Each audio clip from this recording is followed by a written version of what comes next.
Good morning. Alrighty, and we are live. What is going on, everybody? See if I can see the chat while I'm here. Might be a little delayed. I hope it's not too delayed. Pause this. All right. Welcome to the Undrafted Analysts Podcast. Thank you guys for coming in. I'm just fixing some stuff up right now so I can have people view me at the same time.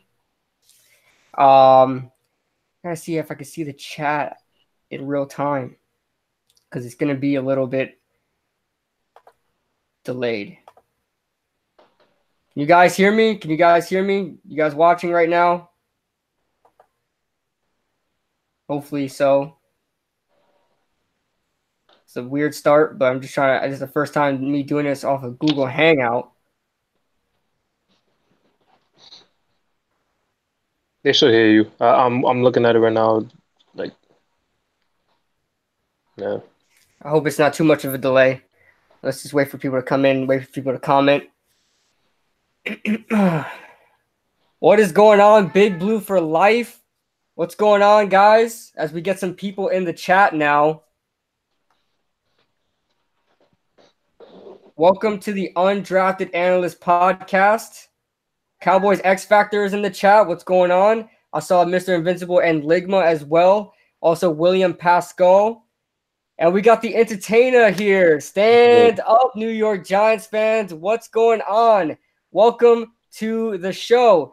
So this is the Undrafted Analysts Podcast. I have a guest with me. This is Ray. What up, guys? What up? What's up? All right. So he's going to be my co-host for the show. And quickly in this show, we're just going to be discussing all NFL stuff and AAF as well, football-related content, as well as the New York Giants, exclusively the New York Giants. But we are going to be talking about all NFL subjects. So all fans are welcome.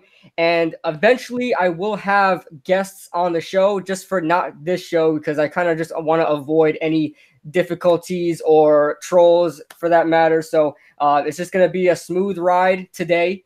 And we'll eventually get guests in here. We'll have even YouTubers also be guests for the show, like full-time temporary guests sort of. And then it'll kind of be like a call-in show and things like that.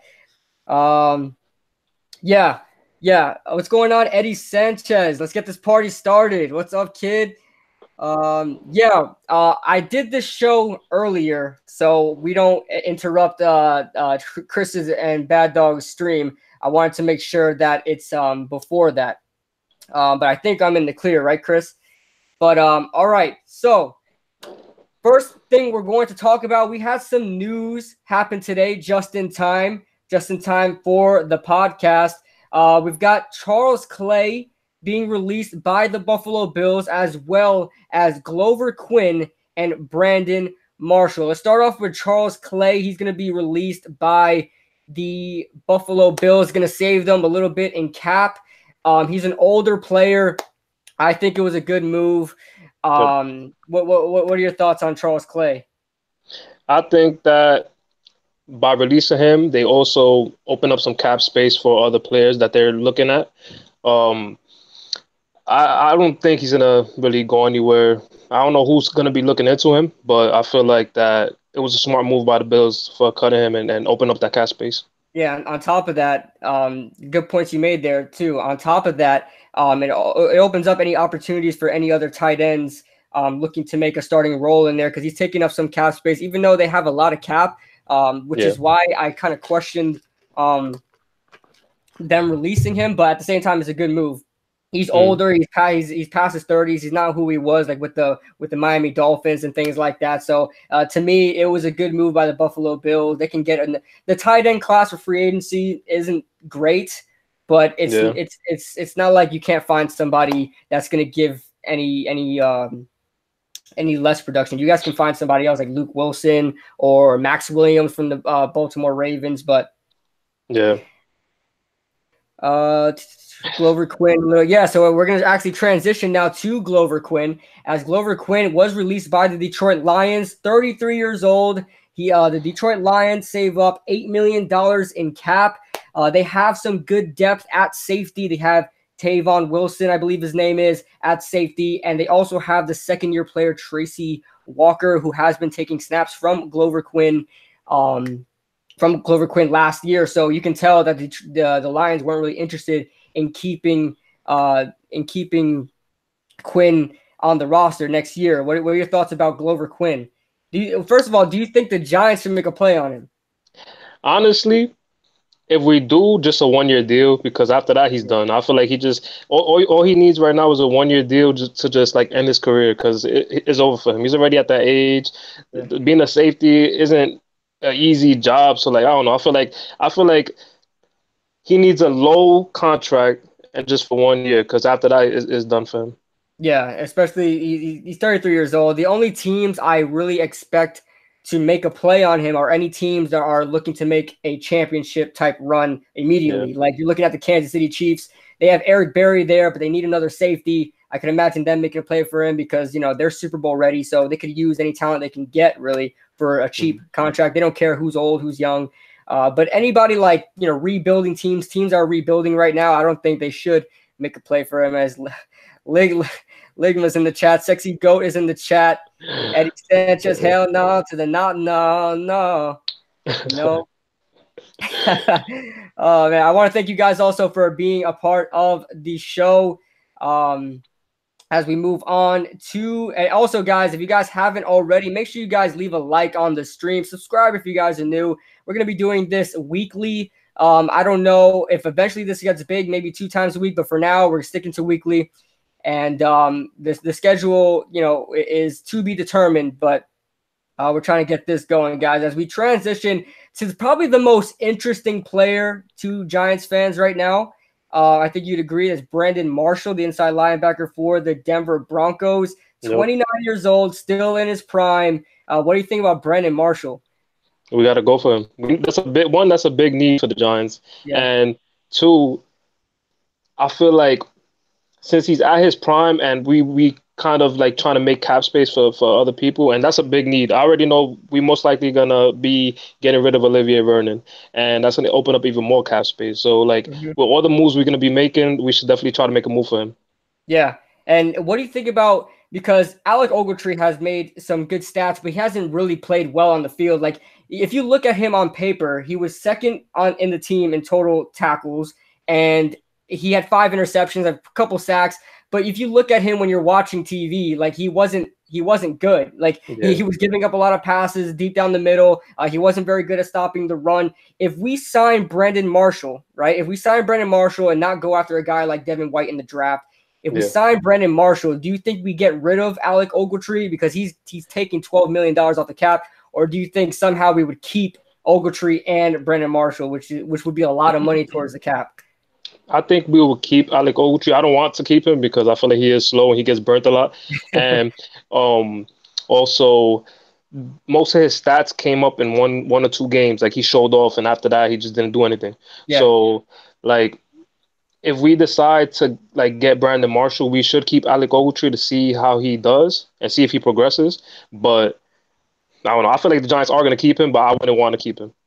Yeah, I feel like if some way we do keep Alec Ogletree, now I don't want to keep Alec Ogletree, but if some way we do and create not completely replicate, but kind of create like how Patrick Willis and Navarro Bowman were, those 2 outstanding middle linebackers, like for the 49ers, they had 2 outstanding middle linebackers on the same team. I wouldn't mind having Alec Ogletree and Brandon Marshall together in that 3-4 defense. But the thing is, they would take so much off the cap. We would have to kind of restructure Ogletree's deal. Yeah, but at the same time, I don't see us restructuring his deal because of the stats he put up. So his agent is going to go up to the front office and be like, look what this guy did on paper. You want to restructure his contract? Like, no, I don't think they would restructure his contract, but only if they restructure his contract do I want to keep Alec Ogletree around, but I just don't see that happening. Yeah. But those are 3 players, guys. If there's any players like a Charles Clay as backup tight end, or like Brendan Marshall, or like Glover Quinn. If you guys want to see us sign anybody or don't sign anybody, leave it in the chat, guys. I'd love to hear your opinions on that. As far as I'm concerned, the only guy I would look for targeting is Brendan Marshall. What about you? Any of those three guys you want? Brandon Marshall. That's all. I feel like Glover Quinn is second and Charles Clay is third, but Brandon Marshall is number one. Yeah, I could see that. All right, so let's move on to our next subject. We got some news today. Let's talk about first Antonio Brown. We'll talk about his meeting with Art Rooney later, just in a second. But let's talk about Antonio Brown, right? Antonio Brown requesting a trade. We all knew it was going to happen after what he did with Big Ben and leaving practice and things like that. So where do you think Antonio Brown could land? Do you have any possible locations for Antonio Brown? All right. I feel like 49ers are really looking into him, and also he wants to be a 49er. But also, it depends on if he wants to get a ring or not, because I know the Patriots are going to have interest in him. They want to have another target for Tom Brady, and I know they're going to have the cap space to get AB. So, listen, I have a feeling that if it's not the 49ers, it's the Patriots, and I don't want to see that. Also, the Browns. Don't say that, man. You're going to jinx it. You're going to jinx it. Listen, this is what I feel, and I feel like the Browns also might get some interest in him, and if they get AB with Baker Mayfield and Kareem Hunt, and don't forget like Jarvis Landry, Antonio Callaway, and Jarvis Landry, yes, I know. Oh man, if Antonio Brown is traded to a division rival, which I don't know if he will be traded to a division rival, but if they do, if the Browns like blow them away with trade value and they actually do that, I mean, just think about the Browns. Yep. Think about they're gonna win the AFC North. I'm already thinking they're gonna win the AFC North. But yep, I'll be scared of them. If he goes to the Browns, that's crazy. But my guess is like you said, the 49ers. He's shown interest in the 49ers. He's talked with Jerry Rice. He's like made posts about the 49ers and things like that. Another team I have that I think is going to make a strong push for him because they have so much money in cap, with $95 million in cap. Nothing could go wrong. The New York Jets, they need a number one wide receiver. Robbie Anderson, Quincy Enunwa. I mean, those aren't number one guys. Yeah. At any other teams, I forgot who I had as my top five guys when I did that video. But another team I have that may be in the running for Antonio Brown is the Indianapolis Colts. Now, stick with me here. I know they have T.Y. Hilton, but this is a team that has such young players, a lot of guys on rookie contracts, a lot of guys on cheap deals. They have $120 freaking million in cap space. Like, a playoff team with that much cap space is ridiculous, because you would think you need top tier, high paying players to make the playoffs and do what they did. But they have $120 million. They can go for Le'Veon Bell and Antonio Brown. What do you think? What do you think about Antonio Brown going to the Colts? It's a possibility, and I hope to see that, because to be honest, imagine a team with AB, T.Y. Hilton, and I know they're gonna either go for Le'Veon Bell, or most likely the Jets might go for Le'Veon Bell. Mm-hmm. But listen, I don't want to see the Colts in any games if they have AB, Le'Veon Bell, and T.Y. Hilton. That's a super team right there. We talk about like a MUT team. Yeah, like a MUT team, not an ultimate team. Colts should be the Super Bowl favorites right now. Yes, right now for the AFC, I have the Colts as gonna be one of those teams that you have to be talking about going to the Super Bowl. You have the Colts, of course. Every year you have the Patriots, got the Chiefs, but with the Colts under a new head coach, they've looked so good. Andrew Luck coming back in his first year back, he's just looked like he never missed a step. Think about his second year back.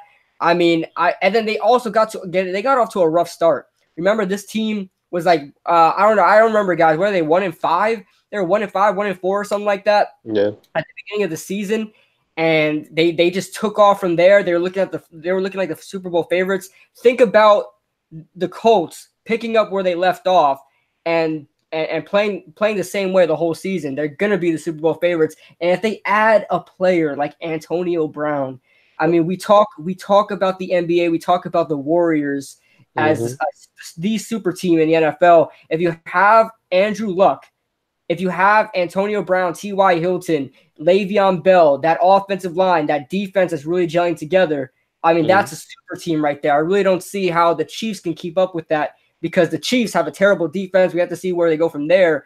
Did you also hear that Steve Spagnuolo is the Chiefs defensive coordinator now? Yeah, I heard about that.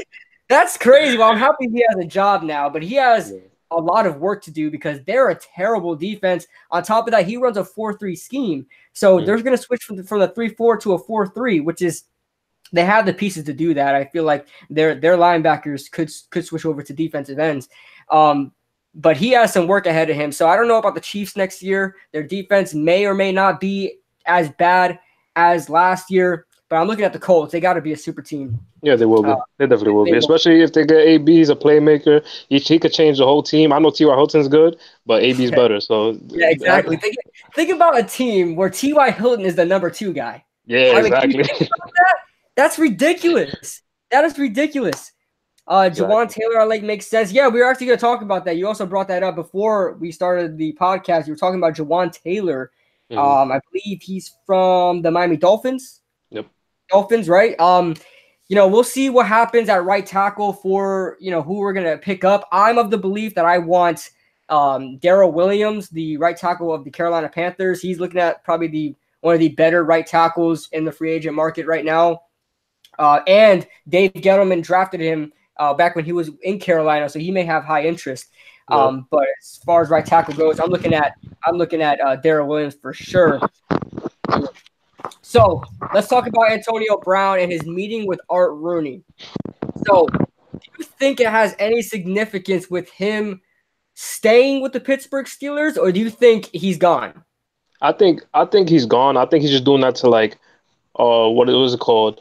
Not end things bad and to seem more professional and try to not, because if he leaves in a bad note, other team owners gonna look at him all right, he's a crybaby or something like that. So he wants to have a different image. So by having that interview or meeting with Art Rooney, I feel like he's just building up his what is it called? I don't know, just trying to make a better image for himself.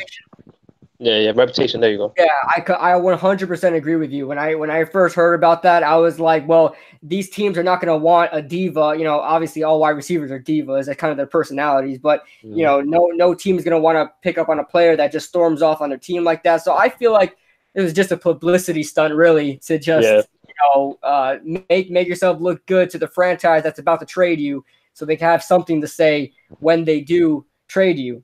Mm-hmm.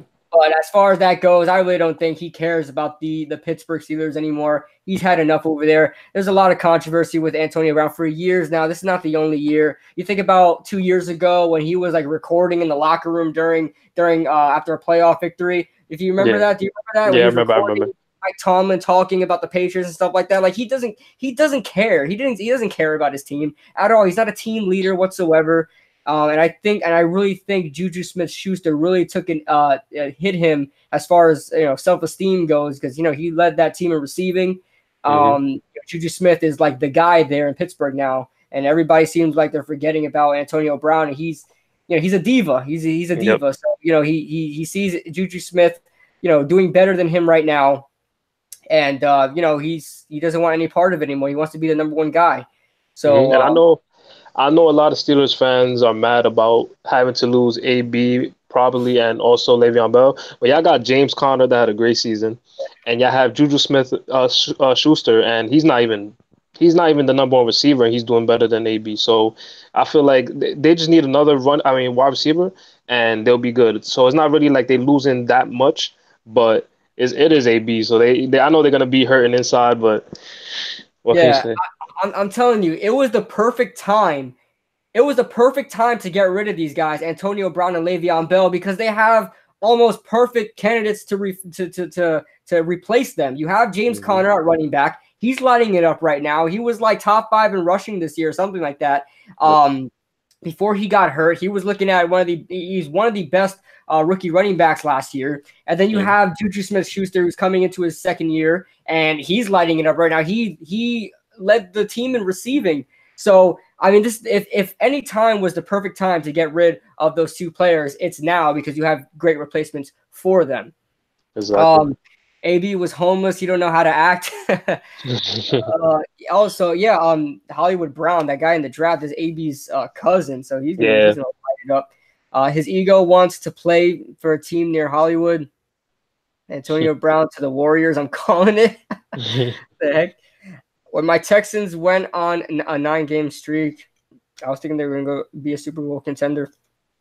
See, the Texans can make a Super Bowl run. Their defense needs to get a lot better. Their defense has been struggling, and they definitely need to work on their offensive line. Their offensive line is horrid. Yeah. It's bad.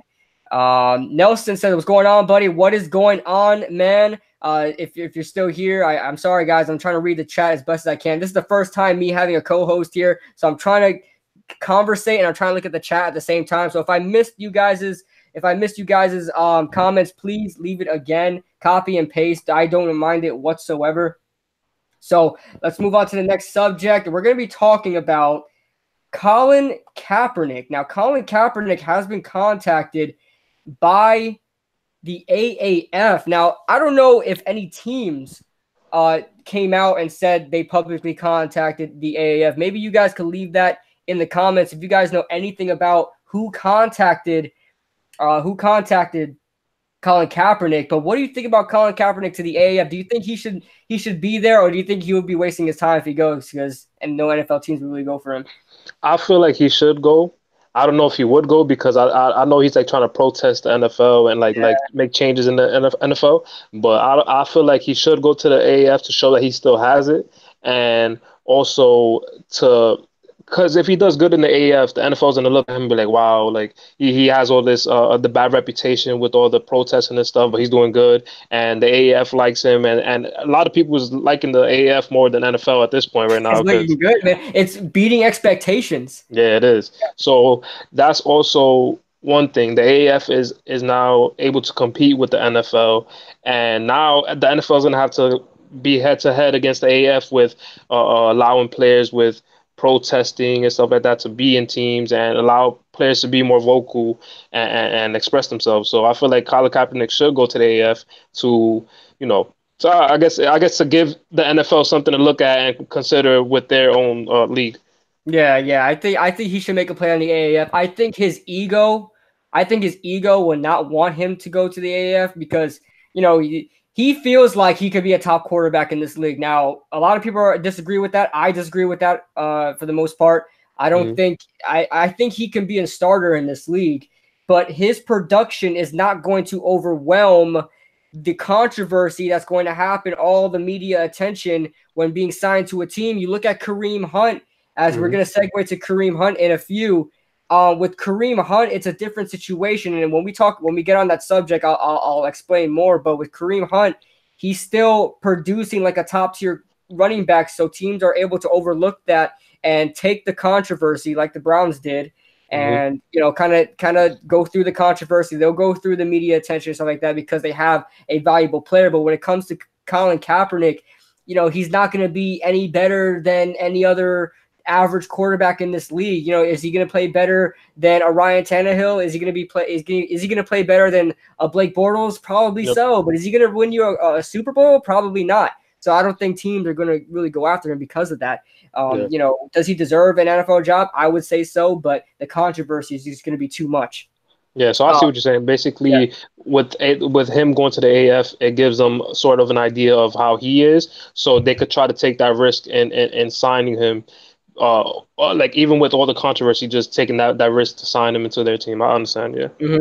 Let's read some comments here. Ben Football B says, "What's up? What's going on, my friend?" I think he said Kid Blue. Okay, Kid Blue, would you trade with the Dolphins, draft Taylor, and draft from draft Taylor? Who's Taylor? But anyway, and draft from next draft. I haven't really looked into I think his name is Jake Fromm, the the quarterback for Georgia. He's going in the draft next year. I haven't looked at any film from him. I watched 1 or 2 games with him towards the end of the season when I was watching Georgia, but I don't know. Let's see. What do you think about Henry Anderson to the Giants, Kid Blue? I don't know if is he a free agent, Big Blue for life? I'm not sure if he's a free agent, but I know he led the Jets in sacks. He led the Jets in sacks with 7 sacks. Where do you guys see Kyler Murray getting drafted? I could see him. I don't know. I don't like Kyler Murray, but I see the Jags. Jags, yeah, I can see the Jags too. Just because they're desperate for a replacement. That's if Nick Foles doesn't go to the Jags. But I think for the Jags right now, I think it's perfect for Kyler Murray. A lot of people are saying Washington Redskins, but I've been thinking about it because people are saying that the Redskins would be more interested in Murray because of RG3, but I would say that they would not go after Murray because of RG3, because they don't want another guy like RG3 who can't stay in the pocket, who relies on their legs and things like that. I would argue against that. I don't think they would take a chance on Murray because of RG3. So what do you think about RG3? What do you think about Murray to the Redskins? I don't think that's gonna happen. I believe more in Murray going into the Jags because I feel like you said with the RG3 situation, they're gonna not want to take that risk, even though it's not RG3, but it's still the same play style, same like they don't want someone like you said going out of the pocket all the time, and he's not a big kid at all. So if he gets hit, he's gonna get injured. So they don't want to take that risk with signing Colin Murray. I don't see Colin Murray going to the Redskins. The Lingerie Football League awaits. Hey, they changed it. I know what you're talking about. The Women's Football League, they changed it to the Legends Football League. Now, I guess they're trying to like desexualize the situation, but I watched the Women's Football League, man. It's hardcore, man. It's on YouTube. It's hardcore, man. They're not just like little girls like, you know. They go, bro. They will tackle a grown man. Those people they don't play. They play 7-on-7 football. Yeah, I've seen a couple games. Yeah, that's the Legends Football League is insane, man. Antonio Brown to Detroit, I could see that happening. They're trying to clear a cap space. They need another wide receiver. They have Kenny Golladay there. They have Marvin Jones is really not doing anything. I think he had like 500 yards last season. He didn't do much. Trying to keep up in the chat, guys. I apologize. What are your I guess he means what are your thoughts on the QB situation? What do you do? My guess is if Haskins is there and our guys aren't there, Haskins. I forgot to say my 1.0. Yeah, I did. Johnny Talk Sports. I did check out your mock draft. I didn't check out all of it. I was up last night and I saw you posted video. I watched like the first 5 minutes, but I will watch the rest of it. He's a free agent, but he could be resigned. I think you're talking about Henry Anderson. If Henry Anderson doesn't demand a huge contract, I say we need some linebacker help. He said Kyler Murray to the Broncos. Don't know about that. And they just got Flacco. I say we cut Vernon. Yeah, we'll get to Vernon in just a second. When we talk about our next subject, we'll get to Vernon in just a second. The Women's Football League is awesome. Yes, it is awesome. It is awesome. I mean, there are some attractive girls there, but it's not like they're all manly, and they're all like freaking. There's one girl that's 5'2" there, man. I was like, yo, that girl's 5'2". She's around 5'10" women. She's a middle linebacker. She's like a little bowling ball, man. I've seen that girl. She's 5'2", man. I'm like, dang, man, she's as tall as I am. But so we're gonna transition now to the Joe Flacco trade. We're gonna talk about the Joe Flacco trade, and man. I did not like this trade in so many levels. On so many levels, I did not like this trade because it's bad for the Ravens, being that yes, he should have been moved. He should have been traded. He's not producing anymore. He's demanding like $25 million in his contract. Next year is going to be 28. So, but you have Lamar Jackson to replace him. Lamar Jackson, this is a guy. I've been preaching this ever since he got in the league. This guy's terrible. He's not an NFL quarterback. He's terrible. That playoff game, I watched that playoff game in which he just didn't do anything against the Chargers. He posted up a 0.0 quarterback rating by the end of the third quarter. This guy completed like 2 passes by the end of the third quarter, in which he was trying to play catch up in the fourth, and he was just padding the stats from there on. He finished with like a 80 out of in quarterback rating, so it goes up to 158.3. He finished with like a 70 to 80 quarterback rating, but that does not count. To me, it was a 0.0. We've got Meet the Mets in the chat, man. What's going on? Meet the Mets. Yeah, what up? We got Ray. He's familiar with Ray. We played with him on Xbox a couple times. What up? But yeah, what do you think about the trade? I think it was a terrible trade from the Ravens and the Broncos. I feel like with the Broncos, they need a young quarterback to replace Case Keenum, not a veteran that's not going to provide much more value or much more production. What do you think about the trade? Yeah, I think it was a terrible trade. And on the Broncos side, I completely don't understand why they even went for him. But for the Ravens side, what I'm gonna say is they probably have confidence in Lamar Jackson's his skills that he has. I'm not gonna say his passing skills, his mobile skills, but they see that he could progress, and they're gonna trust in him. And if not, I don't know what they're gonna do, to be honest. 'Cause I feel like it was a terrible trade. Because they may be trying to do what they did with Deshaun Watson.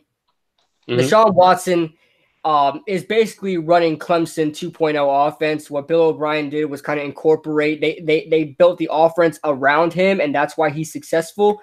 But not every team is going to do that. Not every team is going to convert to like a college style offense. It's going to be hard for Lamar Jackson, man. I don't have confidence in him. He's another guy where he's just not going to stick in the pocket and throw. I've seen a couple throws of him in college that he made NFL throws, but he's just – I don't like his throwing motion. It's too windy. It's too catapult-like. It's just weird.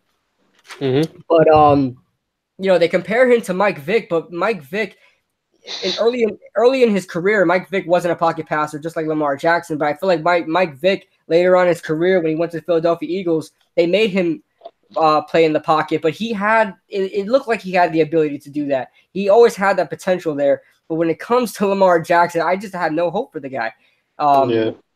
But yeah, back onto Joe Flacco. We're just ranting about Lamar Jackson. I don't like that guy. I don't like Lamar Jackson. I seriously do not know what the Baltimore Ravens are seeing in him. They should have played this guy. They should have played Joe Flacco in the playoffs after halftime, and they stuck with Lamar Jackson. They knew they were going to lose that game. Why do you have so much pride? That front office and the coach, John Harbaugh, had so much pride in himself of sticking with that guy that they drafted instead of going for it all and putting Joe Flacco in. I call Joe Flacco the wizard of the playoffs. He's the wizard. The guy is one of the most average quarterbacks in the NFL, but when it comes to the playoffs, he lights it up. He's the Patriots' nightmare in the playoffs. So when it comes to Joe Flacco, I don't know what they did. They should have. If they were going to trade him, they better had a good replacement. They don't have a good replacement for. Yeah, that's why I brought up Lamar Jackson, because I feel like they must have some confidence in him, because he did. They try to make him stay in the pocket in the beginning of the season, and he wasn't doing good. And when they seen him moving around and stuff, like doing his own style, they seen that it was working, but it's not going to work all the time. One, and two, you need to be a passer. You're a quarterback. You're not a running back. I don't know why you're running out the pocket, running everywhere. Exactly, man. Oh man, but someone just brought up a point. Burrow Keeler, Elway must be desperate. Here's the thing: I don't think Elway is desperate, as I think he's scared of getting a young quarterback after Paxton Lynch. Ever since Paxton Lynch, he's gotten he tried and Chad Kelly. If you guys remember Chad Kelly, he's a troublemaker, that young quarterback. They had Paxton Lynch. He didn't work out too well. Trevor Siemian didn't work out too well. So he's trying to stick away from these young guys because I think he's paranoid. I think the guy is straight up paranoid that he doesn't want to get a questionable quarterback. These past couple of years, they've been full of questionable quarterbacks in the first round. So he doesn't know. He wants to get a surefire quarterback. He's getting guys like Case Keenum. He's getting guys like Joe Flacco to kind of bridge the gap until he finds that guy in the draft. Next year, if the Broncos don't go quarterback this year, they need to go quarterback next year. It's a good class next year. Mm-hmm. So let's read some comments here. Now that DCs have a film on Jackson going, Yeah, he's going to regress big time. Now that there's some film of Lamar Jackson in the NFL, defensive coordinators know what to do against him, like Dak Prescott. Nobody knew what to do with Dak Prescott his rookie year. They went 13-3. What happened the next year? So what's up, Kid Blue? MH, what's going on, my friend? Mina says, I think Joe Flacco is going to struggle in his first season with the Broncos. I think he's going to perform fine. I don't think he's going to be any better than Case Keenum was. I know Case Keenum was a disappointment there. He may throw for like 25 touchdowns, like a good 10 interceptions or 13 interceptions. It's not going to be anything of value that's gonna warrant a $25 million contract. Yeah. Let's see. Kid Blue by half. I told you Jackson is Yeah. I think you were in that chat, man. I mean, Jackson was he completed 3 out of 15. He was 3 out of 15 by halftime, and this guy was still the starting quarterback. And you have Joe Flacco, who's the wizard himself in the playoffs, and you decide not to play him. Jesus Lord. They wanted to lose that game. I was saying that to myself too. Like, yeah. I don't like Lamar Jackson either.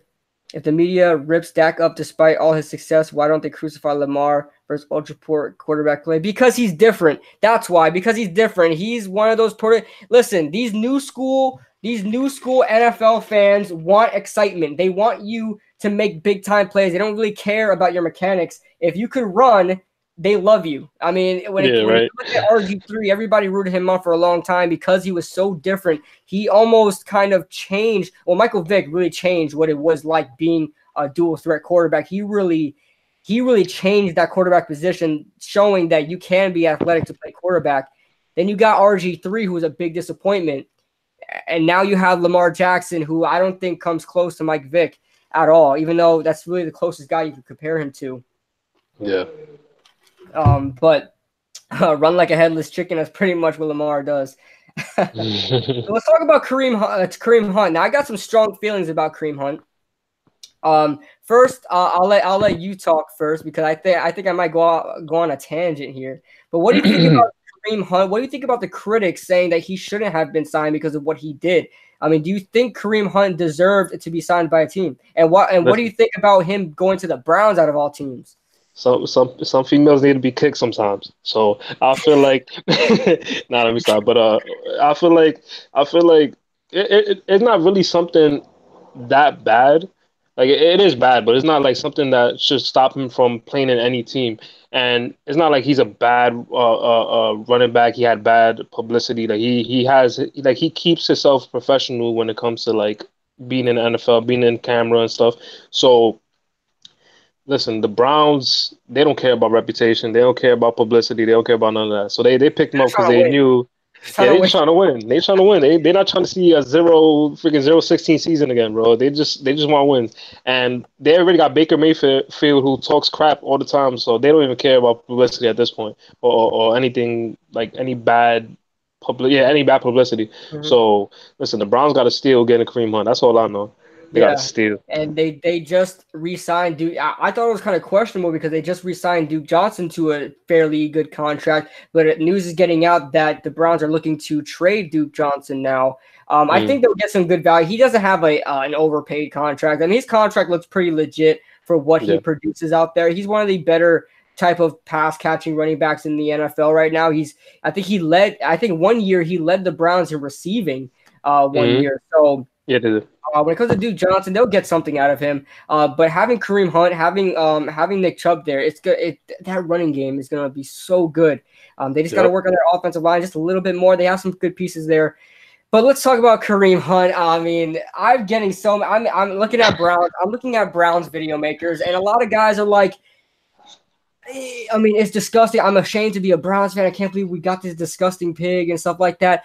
So let's go into we might get a little edgy here for any of you guys that are get triggered quickly. I'm gonna talk about something, okay? We're going to be talking about domestic violence. Now, I'm very familiar with the subject, guys. You guys don't need to educate me on domestic violence. I'm very familiar with it. And in this case, it's a extremely different situation. This is not Ray Rice, in which this is his companion, this is his spouse, and he just decided to straight up uppercut the girl, even though when it came to Ray Rice, she started it first. But I mean, what he did to her was freaking almost scary. Like, he straight up uppercutted the girl.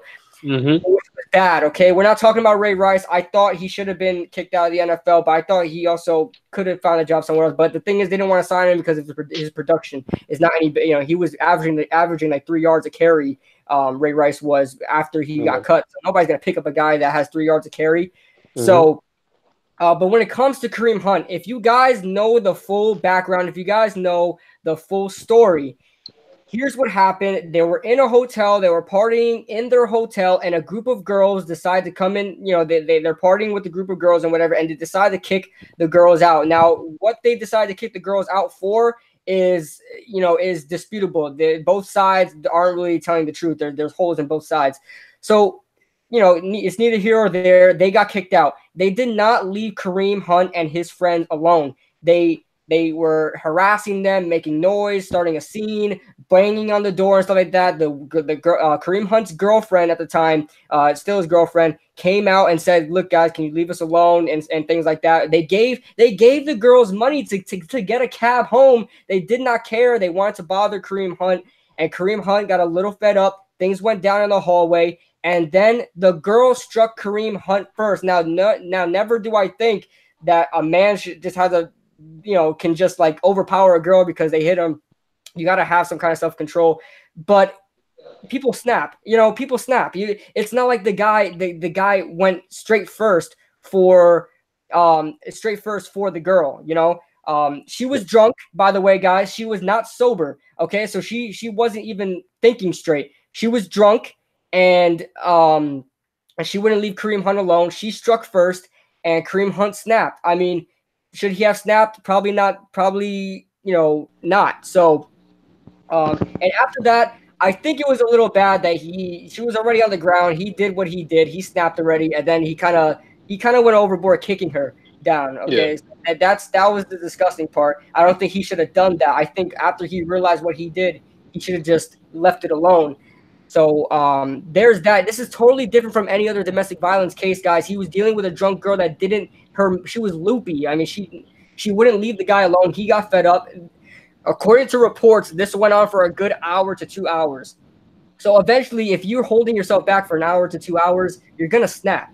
So Yep. I mean, to me, you cannot keep this guy out of the league because of what he did. I think, sure, should he have gotten cut by the Chiefs? Probably, whatever. Should he have gotten suspended? Probably, whatever. But do not keep this guy out of the league because of what happened. It was unfortunate. He wouldn't have done it to anybody else. It's not like he beats his girlfriend. It wasn't his girlfriend. It was a drunk stranger that wouldn't leave him alone. So That's why it's different. That's why it's different. I feel like it was kind of like a domestic violence case, but also it was self-defense, and he did go overboard with the whole stomping and stuff. But like, he didn't, after all that happened and everything with the whole him getting cut and a lot of people like criticizing him, he didn't try to like justify his actions, like make it like act like what he did was right. He tried to make people understand his point of view, and even though people was judging him and stuff, he wasn't like combating them. He was just trying to like make people understand his point and see what goes from there. That's why like after he got cut, he wasn't really like complaining or like making like you didn't hear about him too much, and I feel like it was wrong, but at the end of the day, he's not a bad running back. He never had bad publicity, and also, like you said, he don't be on his wife. He don't have no history of it, so it was just a one-time event. He might have had some liquor in him too, so yeah. I don't know. So and then like I said, it's different from all these other situations. You look at Joe Mixon. I don't know if you ever seen the Joe Mixon tape. Did you see what Joe Mixon did before he got drafted? No. Before he got drafted, he beat I don't know if it was, I think it was his girlfriend, but Joe Mixon straight up. I mean, I was kind of horrified by what I saw on that. You got to check out that YouTube video. I think it's on YouTube. I saw it somewhere. I can't remember. But Joe Mixon, when he was in college, he straight up just, I mean, the quickest freaking punch, the hook, the quickest freaking hook you'll ever see on that girl. I don't know what she did to him or whatever it was, but that was way overboard. I mean, he straight up had the intent of punching that girl. I think Joe Mixon should. I mean, he faces consequences. I think he was suspended for a whole year for Oklahoma. I can't remember, but I mean, he did what he did. That was a while ago, and he's in the NFL now. But when it comes to Kareem Hunt, I don't think it's fair for all these Browns fans saying they're disgusted to be a Browns fan and things like that, because I mean, at the end of the day, we all have our situations that happen in our lives that disgust other people, but we're still living. We still got jobs. The guy can't be homeless for the rest of his life because of that unfortunate situation. He has to make a living. So, yeah, let's use the example of Baker Mayfield. It's not the same situation because he didn't hit anybody, but him saying, I'm not going to say the words, but he's using derogatory terms. And a lot of people, like female fans and guy fans that like probably, let's say, respect females and stuff. So if hearing that word, they could think like, oh yeah, I'm disgraced to be a Browns fan because I have a quarterback that doesn't respect women or uses these words like openly. And to be honest, they saying now that they embarrassed to be a Browns fan, but when they see Kareem Hunt putting up numbers, they're not going to say those words. I promise you that. Exactly. So I want to get you guys' opinions in the chat. I know it's a touchy subject. Everybody has their own opinions on it. I will completely respect everybody's opinion on it because, like I said, everybody has a strong feelings towards domestic violence in some way, shape, or form. You can call it domestic violence, but I mean, to me, is it considered assault? Yes, but she assaulted him first. Remember that, guys? She assaulted him first. All right, so if anything, he could have pressed charges on her. Sexy Goat says he deserves another chance. I think that 100%. Kid Blue, talk about Jeffrey Simmons. He's a defensive tackle. You might not be familiar with the Jeffrey Simmons, but he's a very good defensive tackle from Mississippi State. But he tore his ACL, and I've seen that. He might find his way out of the first round. He's probably one of the top 3 defensive tackles in the draft coming up, and he tore his ACL in practice, right? Yeah, I think so, something like that. No, it was after. No, this is after.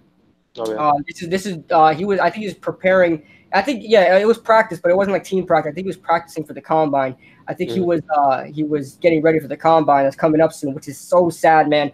I mean, if you think about it, even though he's going to be drafted, it's going to be like a Jalen Smith situation for the Cowboys. Where he tears his ACL and probably goes in the second or third round. Jalen Smith could have been the first overall pick. That's how good he was during that draft, and he's proving it. He's proving it with the Cowboys right now. But with Jeffrey Simmons, though, I think he's probably gonna go in the second or third round because he's not going to play for sure. He's not going to play next year as a rookie. He's going to light it up, though. Whoever drafts him, whoever picks this guy up, you got to watch this guy in film, man. Defensive tackle, he is fantastic. He has such great hands for a defensive tackle. Very good pass rusher for a 300-pounder. But great suggestion there, Ligma. I appreciate that, man. So I got a question. Yes. Do you think we should pick him up if we get the chance to? Jeffrey Simmons, man. We do have a hole at 3 technique defensive tackle. We got Dalvin Tomlinson at nose tackle now, so we do have a hole there. Well, 3-4 defensive end. It's basically defensive tackle. It's the same thing, 4-3 to 3-4. That's a good question because I actually didn't even think about that. Third round, if he's there, I'm taking him. Third round. Second round, I feel like we can go offensive lineman or cornerback. We really need a corner. First round, we'll see where we go. I want a pass rusher, but first round, we'll see where we go. Second round, I want a corner. Third round, if he's there, you steal him. I completely agree. Yep. Yeah, you got man. Watch this guy on film, man. He's insane. I was watching another guy, Montez Sweat. He's a pass rusher, and I was watching Montez Sweat on film, and I couldn't help but notice the big guy in the middle just freaking going through all these offensive linemen. He's insane. We don't have a third round pick. Oh, you're right. Right. We don't have a third round pick. Thank you, Ligma, for telling me that, man. But we'll see what happens. Maybe because we have a bunch of 4th rounders and 5th rounders. I guarantee you, here's the thing, guys. I guarantee you we're not going to stick with where we're at right now. We have too many 5th rounders, too many 4th rounders to just keep drafting guys. We're going to trade up to the 3rd round. Mark my words. We will trade up to the 3rd round. We have too many 4th rounders, too many 5th rounders. We can combine a lot of them together, get a 3rd round pick. I would rather that happen because I just don't want a bunch of 5th rounders on the team and them not doing anything. So Montez Sweat is a beast too. Yeah, I wouldn't mind picking him up at 6. But where we're at now? Oh, okay. So let's talk about the AAF now. I know a lot of you guys love Vero Keeler says trade fruitcake Beckham. Let's talk about the AAF. Everybody's talking about the AAF, and Paul Laris in the chat with the dots. But anyway, let's talk about the AAF. And I mean, it's popular right now. Everybody's talking about it. Everybody's making videos about it. I know the NFL's happy with it because they're making money off of it. So did you go over week 1? Did you see week 1, like highlights or anything? What do you think about the AAF so far? All right, so I watched live the game with the Fleets and the Commanders. Is it Commanders? Commanders, yeah. Mm-hmm. Yeah. That game wasn't like really good to like. The worst of them all. It's probably the worst. Yeah, it really wasn't a good game to like get my opinion on it. But I watched some highlights from the Apollos game, and that got me excited for the AF. It's really special. They call it the Snowbird Special. Yeah, the Snowbird Special. That shows me the potential the AF has, and like I said earlier, it gives the NFL something to compete with. Because now with that first game with the hit that happened in the Fleet game, they're already talking about how they looking at changing the rules for the NFL, the hit rules and stuff. And listen, I'm totally for it because y'all getting paid to take that risk. Why y'all crying about taking hits and getting injuries when y'all getting millions of dollars? Like, yeah. I don't know. You know what's funny? I think the reason why they took off those hit rules and stuff like that, well, one, the fans are gonna love it. The fans love it because we don't like what we're seeing for the NFL right now. These pity patty, I mean, backyard football is more violent than the NFL right now. Exactly. I weigh 110 pounds and I've been freaking mollywopped before, but you don't see me going, it's not fair. It's not fair, guys. So, I mean, it is what it is. But I'm loving the rules from the AAF right now. Sure, the whole 5-man blitz, you can only blitz 5 guys, is a little questionable. But to me, I guess it kind of secures the game. They're trying to, again, I guess that's a way of kind of not overpower. They want to have the fairest shot you can, because basically this is a kind of prove it to the NFL. So when you have a quarterback, and when you have a defense and they're blitzing like 8 guys, sometimes it's just not fair, I guess, even though the game isn't always supposed to be fair. But I kind of agree with that standpoint. But what do you think about possibly the NFL getting rid of the extra point and instead you have to go for it on 2? I was about to talk about that actually, because the AF, I feel like that's another cool rule they have, because it's kind of like it shows more of the team's skill. Like anybody can make an extra point, but not everybody can convert 2 points. So I feel like that's an exciting thing the AF has. I don't know if the NFL will do it, but if it gets more popular in the AF and they see that the fans like it, then they might make it a thing for the NFL. But I like it as a part of the AF. I like it. I agree with it. I'm liking that rule right now, and it's like when you're watching the NFL and a team scores, even if it's your own team, during the extra point, that's the point in time where you take a bathroom break, you go get yourself a drink, and if they miss it, they miss it. Who cares? It's 1 point.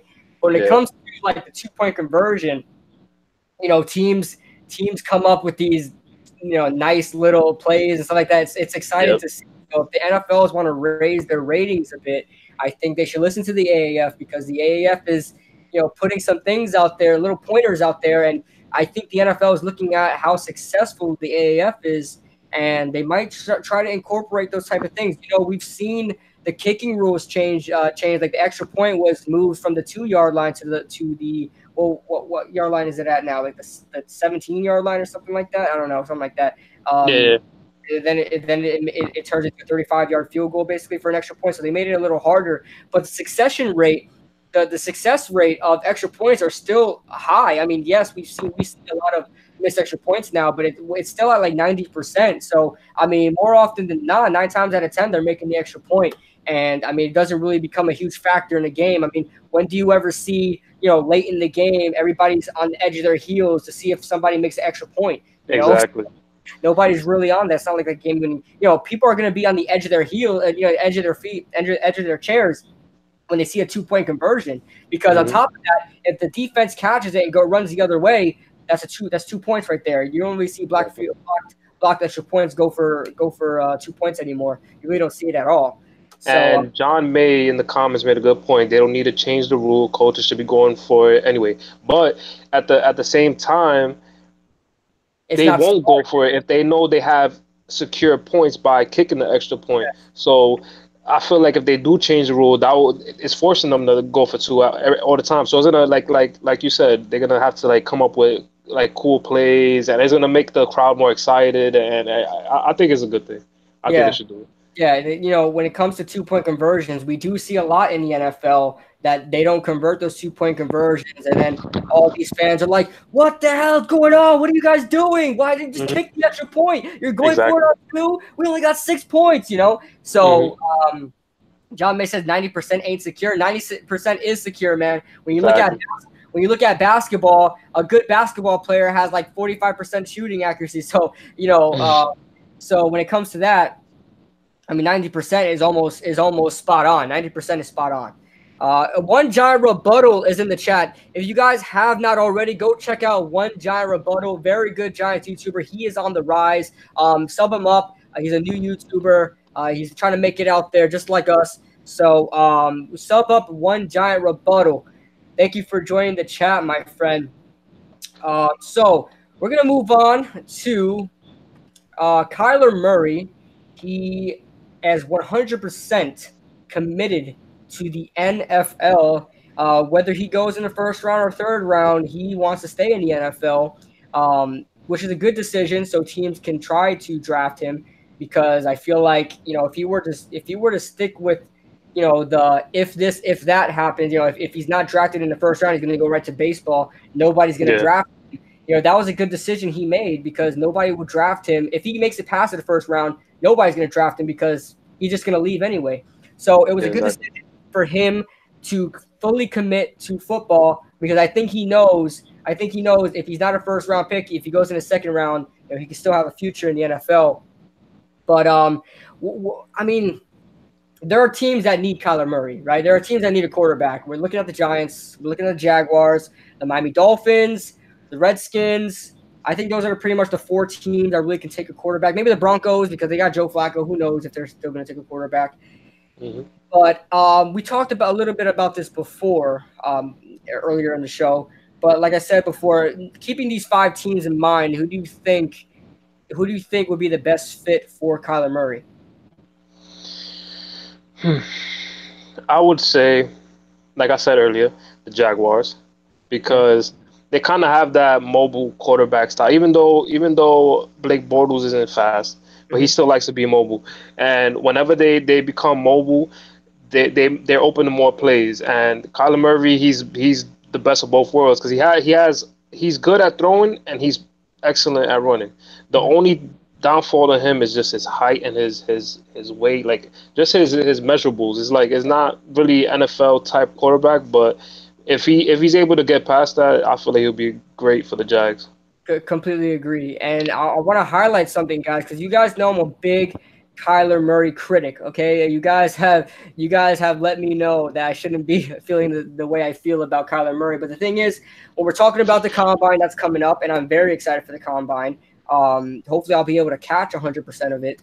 But when it comes to Kyler Murray and the combine, people are thinking that all the Kyler Murray critics, including myself, are going to be shut up because of his combine performance. Because here's the thing.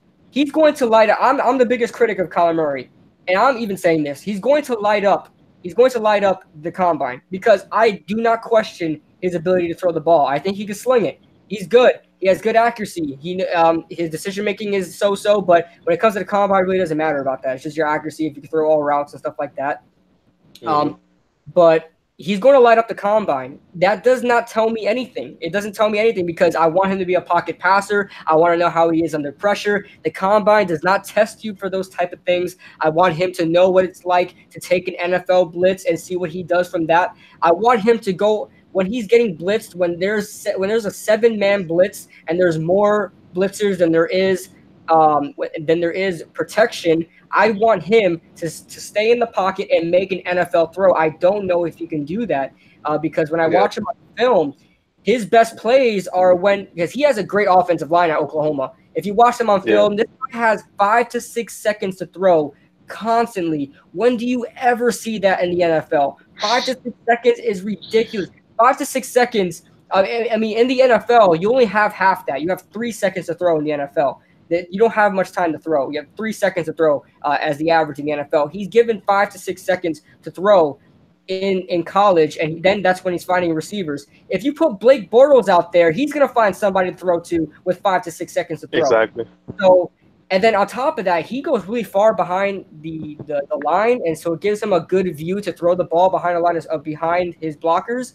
Mm-hmm. But I want to see him 2 feet away from his center. I want to see the center in his face and him making a throw over the center. That's what I want to see from Kyler Murray. That is what's going on in the NFL today with all quarterbacks, because not all offensive lines aren't very good in the NFL. We see more often than not teams have a average to below average offensive line. Not everybody has an Oklahoma offensive line. I want to see him make pure pocket passing throws. I do not question his accuracy. I do not question his arm strength. I question his ability to be an NFL QB. Any thoughts about Kyler Murray on what you want him to be in the NFL? What do you say? Any thoughts about Kyler Murray, like in general about the combine or his NFL future and things like that?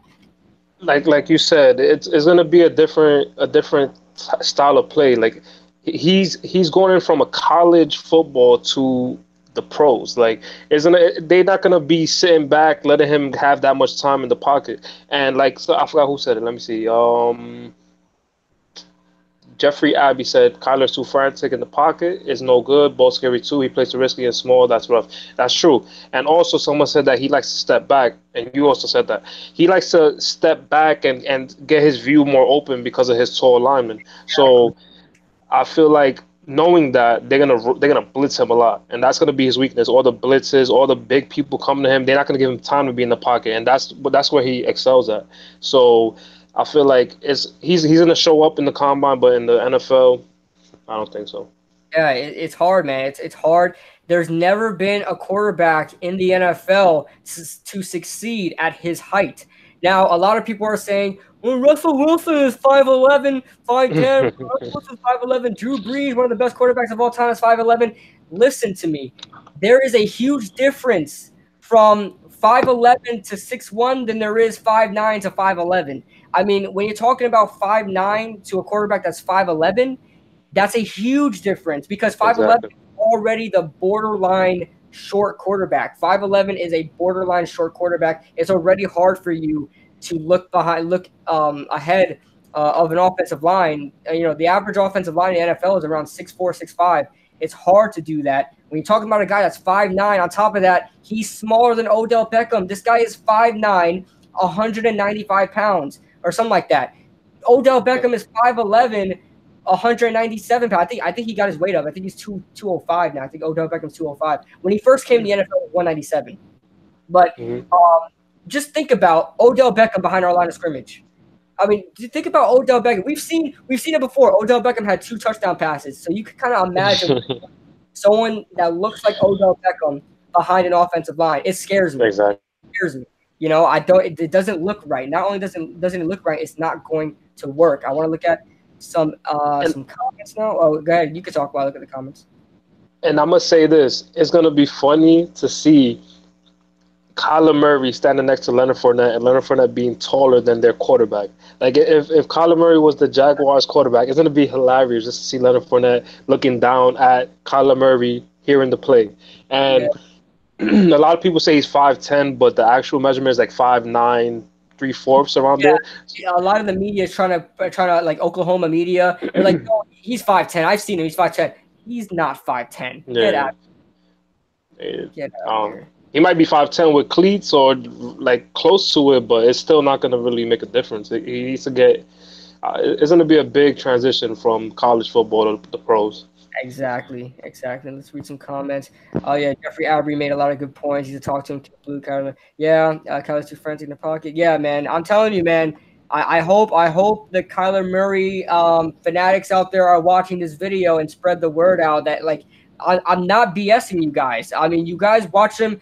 Do not just watch him. Do not go by what you see when you're just watching the watching him play with Oklahoma, because you're not going in depth. You're just seeing that his production. His production is great, but when you take a look at the film, when you're literally just looking at him, you're canceling everybody out. When you're looking at him, he just doesn't have what it takes to be an NFL quarterback. That's my opinion on it.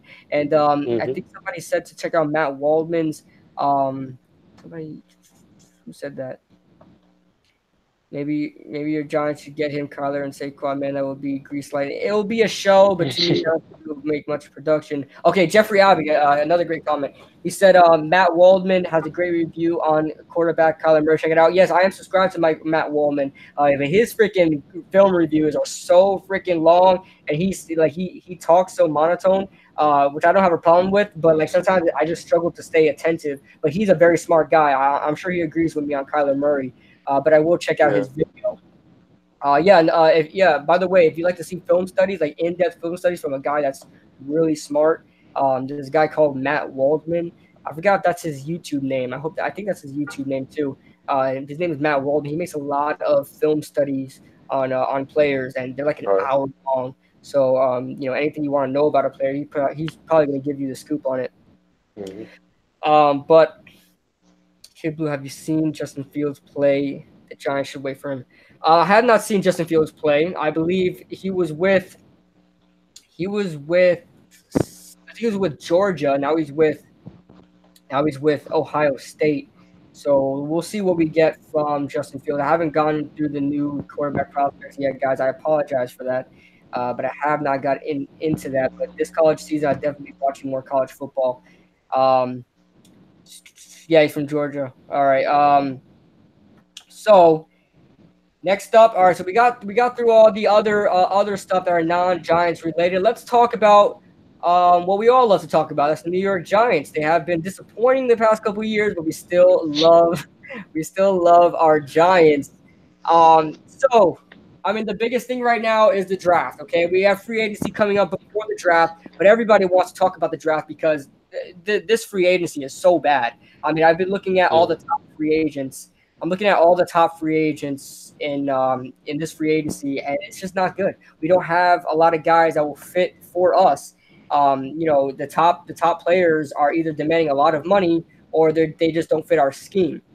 So we're just going to be talking about the draft today. If you guys want us to talk about other players, we'll definitely talk about that. Leave that in the comments. We'll definitely look at your comments.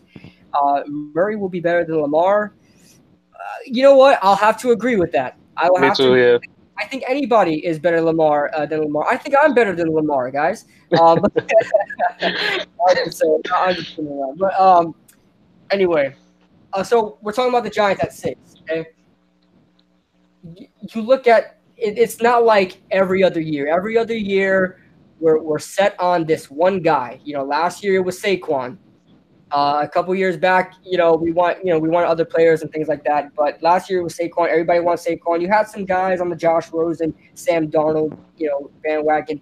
But this year it's so diverse. I mean, a lot of people want to go in a lot of different directions. There are a lot of people that want a quarterback. There are a lot of people that want a pass rusher, including myself. That's where I want to go. There are a lot of people that want to reach for a cornerback. There are a lot of people that want to get an offensive lineman. I mean, where do you want to go? In your best opinion, where do you want to go in this draft at 6? Not anywhere else in the draft, but at the 6th spot in the draft. What's your favorite position you want to go for? Like, I feel depending on free agency who we pick up, I feel we should go offensive line because I still have faith in Eli. I know you don't, and I know a lot of people don't, but I still have some faith in Eli because he does show up when he has time. And he tried to create more time by coming out the pocket. He did great in play actions like that. That's where we made a lot of plays in. But if we let's say because I'm a favorite of Jawan James, I don't really think Darrell Williams will be good for us because he has more injuries. He had more injuries than Juwan James. So if we get Juwan James and we keep in Eli and we have Eli for another year, we've restructured the contract to get more space and everything's good. We need to have more people protect him because if he doesn't have time, we see what he does. And also, we need a better line not only for Eli but for Saquon Barkley. Barkley had a great season with a crappy line, and just with a better line, I can imagine what he would be able to do. Yeah, I agree with you in that we need an offensive line. If the Giants go at 6 and they get a Jonah Williams, I will not be mad. I think it's a little bit of a reach because it's for a right tackle and not our left tackle. But you know what? I'm not going to be mad because we're preparing for the future. We're getting those hog mollies up front. I like your take on that. You know, we can get ourselves an offensive lineman there. My standpoint, I want a pass rusher. I mean, there are like 3 or 4 pass rushers that come to mind that could land at 6. Hmm. You know, there's Josh Allen, like I mean Josh Yeah, Allen, yeah.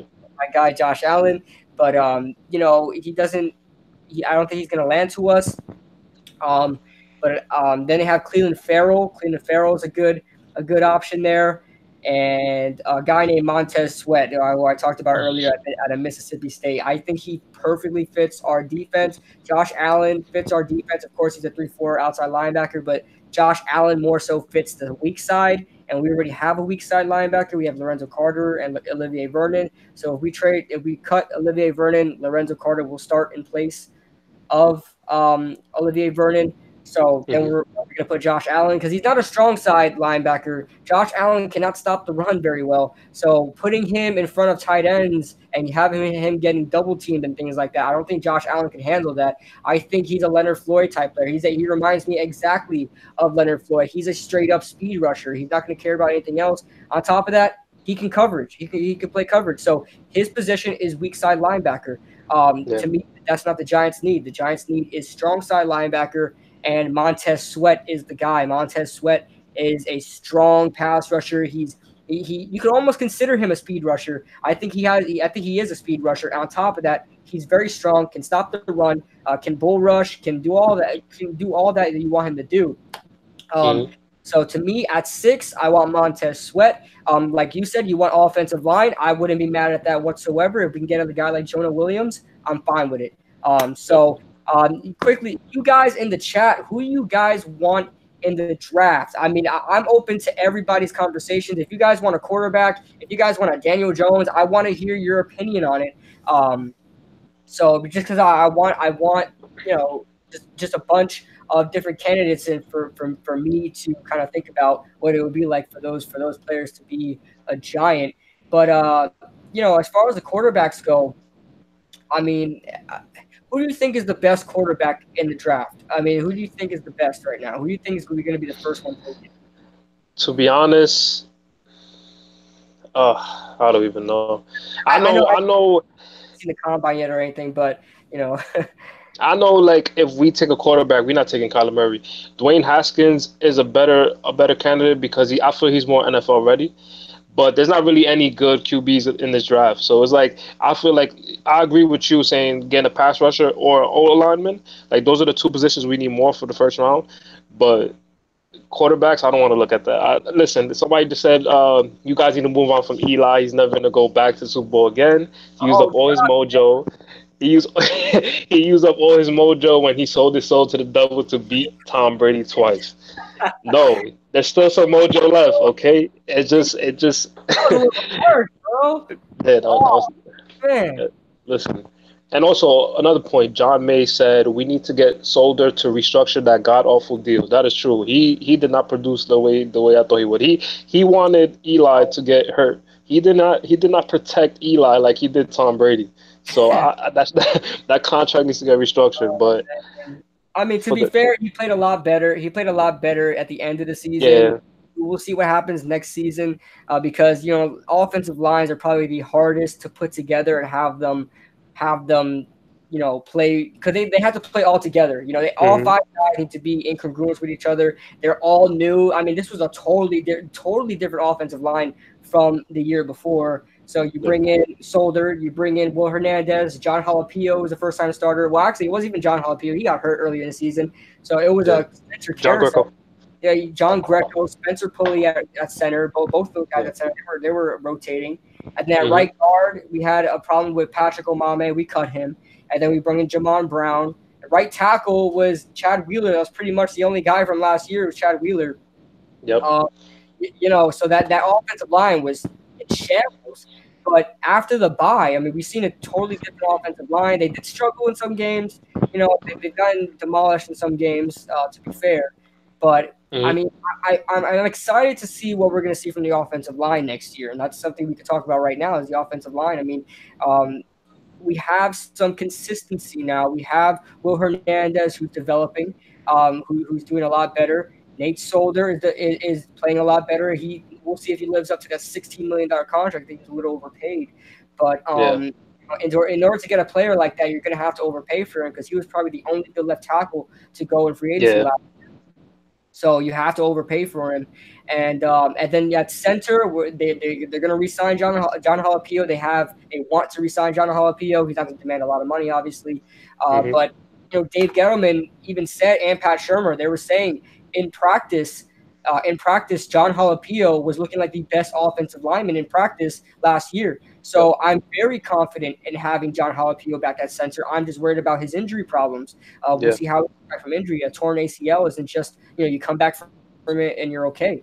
But the biggest question mark is the right side of the line, right? Right guard, Jamon Brown, he played very well, but he's a free agent. We'll see if we bring him back or if another team re-signs him. But that's a question mark. And then we have right tackle Chad Wheeler. He has to be replaced. He was the weakest point of that right side this year that just passed. So he needs to be replaced. He's not a starter in the NFL. That's why free agency and the draft is of big significance for the offensive line as far as the right side goes. What are we going to do with the right side? What are we going to do with the right guard and right tackle, either free agency or the draft? Yeah. I mean, I don't know. Go ahead. Yeah. I would say we re-signed Jamon Brown. He did great. Yeah. And also, say if we get either Jawan James or Darrell Williams, we wouldn't need to really focus on the line because we have a good enough line for Eli, I would say. So, like you said, pass rusher would be the best bet. But if we do those moves, pass rusher definitely. But those are our only holes, like you said. Nate Solder needs to develop more. Will Hernandez did great, and John Halapio, he's really good. But with the people that say cornerback and stuff, you got to remember we have Sam Beal, and we do need a cornerback, but I feel like it shouldn't be the first round. So I definitely agree with pass rusher. You changed my mind right now. That's why I'm saying this. Definitely pass rusher because now I'm starting to see we have what we need for free agency as long as we make the moves for it. So I'll just hope we get rid of Olivier Vernon. I mean, you have to get rid of Olivier Vernon. Listen, there's no doubt in my mind. You know how we were all mad before, when the trade line ended last year. We were like, why didn't Olivier Vernon get moved? And I promise you, I promise everybody in the chat, I'm sure Dave Gettleman was making calls about Olivier Vernon. Nobody was interested in Olivier Vernon. So trading him is off the market right now. Yes, he made a Pro Bowl. He led the Giants in sacks. He did nothing to reward. He's due to make $18 million next year, guys. He's due to make $18 million. That's $19 million. I'm losing brain cells. I'm gonna catch an aneurysm right now. Just thinking about that. $19 million. If he's completely healthy, he'll probably get us 10 sacks. That's nothing. I mean, and that's the max. I think the max if we keep Olivier Vernon, he's getting us 10 sacks. And that's not good enough for a $19 million contract. If we cut him, we're gonna have to eat up. I think we eat up somewhere around $8. We only eat up $8 million in cap, which is a lot of money for a lot of teams. But we also save $11 million in cap. We can do so much with that. So cutting Olivier Vernon will be fine because we have Lorenzo Carter there. He had 4 sacks as a rotational pass rusher. Think about if he's a full-time starter, he's going to have a lot more production for the Giants. And I think it's a win-win situation. Save some money on the cap, and then you have a young, cheap option in Lorenzo Carter. I think it's a perfect situation. Yep. So I'm loving the idea of cutting Olivier Vernon. Trust me. Yeah, I've been waiting to hear the news. But here's the thing. I want to talk about this, and now many people are talking about this. What do you think about cutting Janoris Jenkins because he's due to make $14 million next year? Which, if he plays the way he played in 2016, he deserves it. But he hasn't played the same since. If we cut Janoris Jenkins, we save $7 million. We'll have to eat $7 million. So think about if we cut Olivier Vernon. Just say we do that already, okay? Say we cut Olivier Vernon already, and we save $11 million right there. And then we cut Janoris Jenkins. We save $7 million, and in total with just those two players, we have $18 million to work with. So what do you think about Janoris Jenkins? Because I know that there's a situation with the cornerback depth, but what do you think about that? It's a big risk. I feel like I would say to keep him because of our need for cornerback. Because although he's not consistent, he still shows up at some times. I'm not gonna say all the time, or I'm not gonna say at crucial times, but he shows up. So either they come up with something to lower his contract, or if we do get rid of him, we need to go for a cornerback because pass rusher we have options in the draft, but we need a cornerback because we don't only need one cornerback, we need multiple. And if we get rid of Olivier Vernon and Janoris, we're gonna have the money, yeah, but I feel like our defense is gonna be that good next season. I agree with that. I'm on the fence with it. Some days I wake up out of my bed and I'm like, we need to cut Janoris Jenkins. And then other days I wake up out of my bed and I'm like, damn, but we need Janoris Jenkins. Yeah, for real, we do. So, listen, here's my theory on Janoris Jenkins. 2016, we had one of the best defenses in the NFL, right? Our defense was top 5 in the NFL. They even nicknamed our defense the NYPD, the New York Pass Defense. Yeah. But when Janoris Jenkins, the only time he plays well, and I'll get to your questions in a second, guys. The only time Janoris Jenkins plays well is when the team is playing well. If you notice that, when we were on our big run, when we were winning games this season, it was Janoris Jenkins. He was playing well, but the type of guy that's just going to give up if nobody else is playing well. He just finds himself getting beat. He gets lazy. He was one of the big factors of the reason why we knew the Giants were tanking with Ben McAdoo. He hated Ben McAdoo so much. He just whiffed on tackles. He purposely missed tackles. So he can send a message that he doesn't like Ben McAdoo.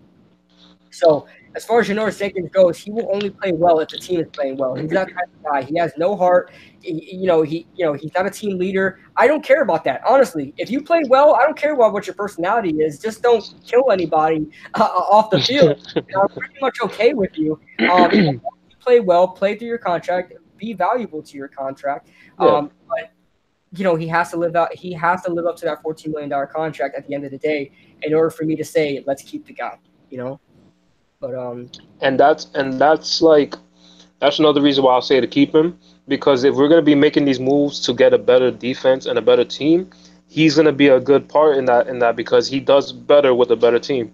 So if we're aiming to get a better team and we know he does better with a better defense, better players, he's a good piece to have.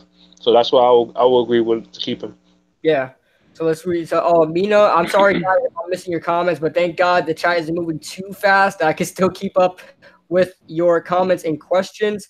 But we have Amina saying, where do you guys see Eli Manning playing if he were to leave the Giants? And nowhere. I think he will retire if he leaves the Giants. He is not. He's too prideful. He loves his team too much. The guy cried when he got benched. So he loves his team too much. He's not going to go to another team. All Haskins' production comes from his crossing routes and no big boy throws. He made a lot of big boy throws. He has a bad deep ball. It's not very good, but he has made some NFL throws. If that's what we're talking about. Unless you mean big boy throws by deep balls, sure, it's not always there, but it depends on his scheme. It depends on the scheme.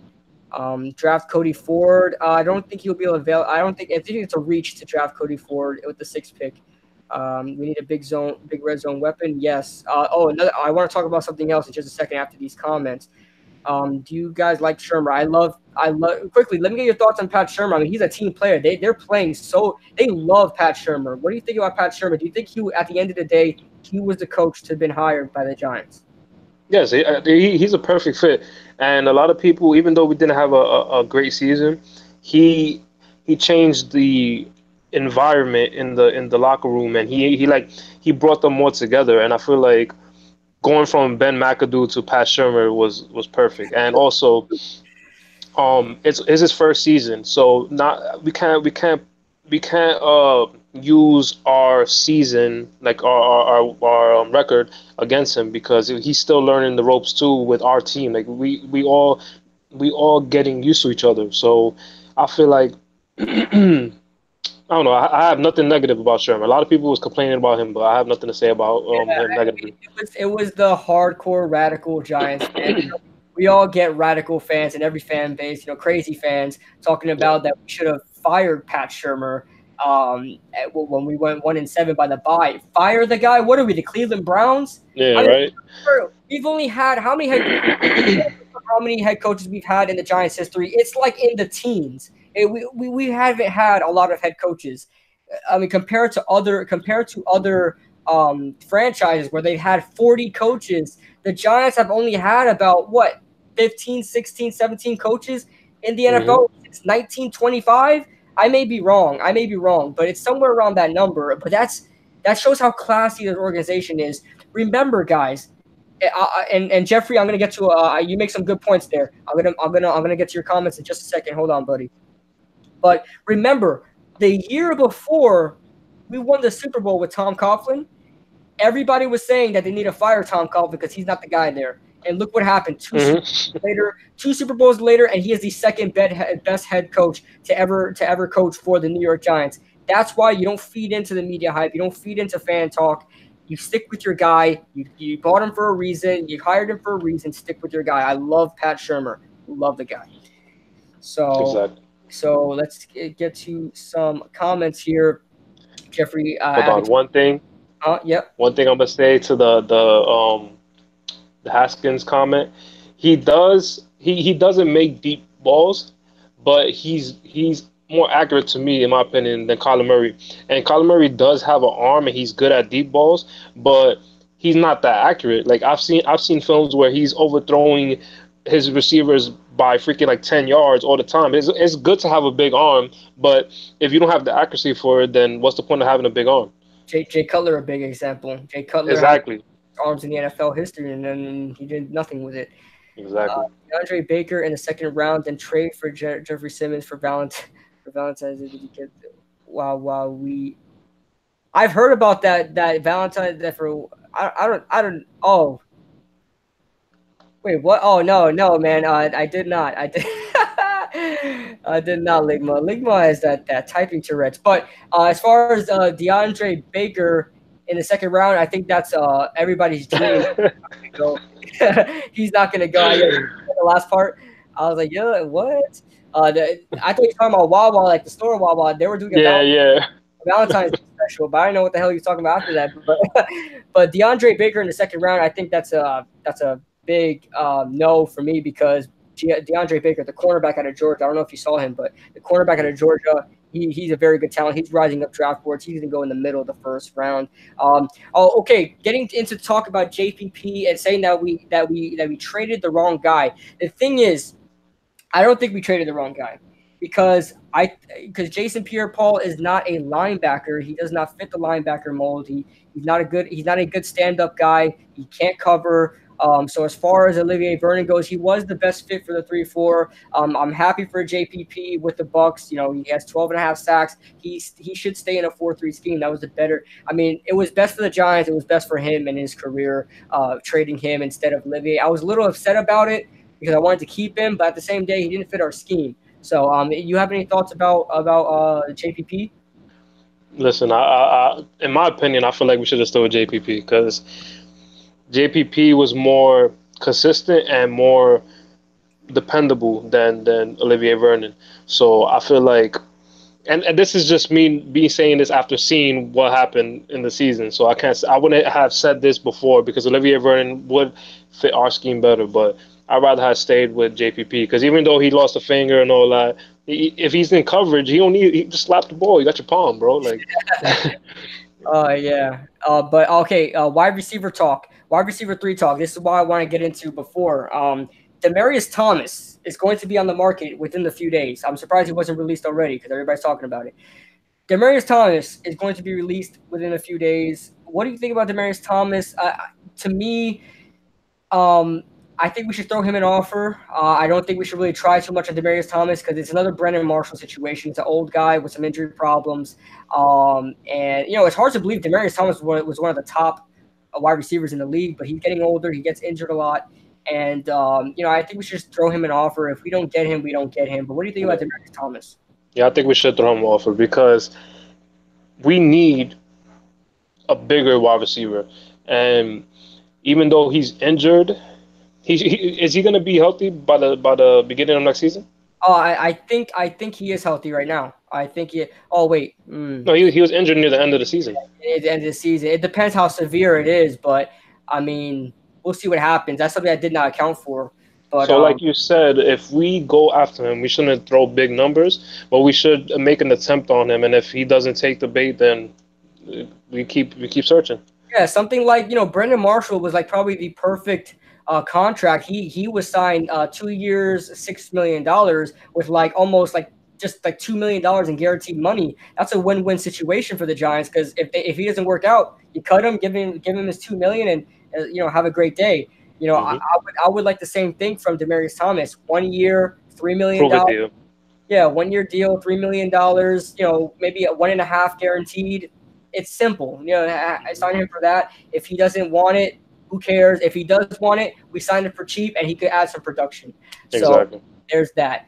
Gman409 is in the chat. Sorry I took long getting to you, my friend. Gman409, one of my favorite and loyal subscribers. He's always in the live streams. What is going on? Who I'm collaborating with? I am with Ray. He's my co-host for the show, and he will be starting his YouTube account soon.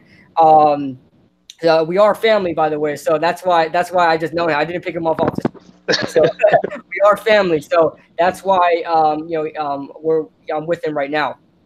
So yeah, he was forced to have me here because I'm his family. That's why. He will be starting his YouTube account soon. I'll be sure to plug if you guys are interested in his takes.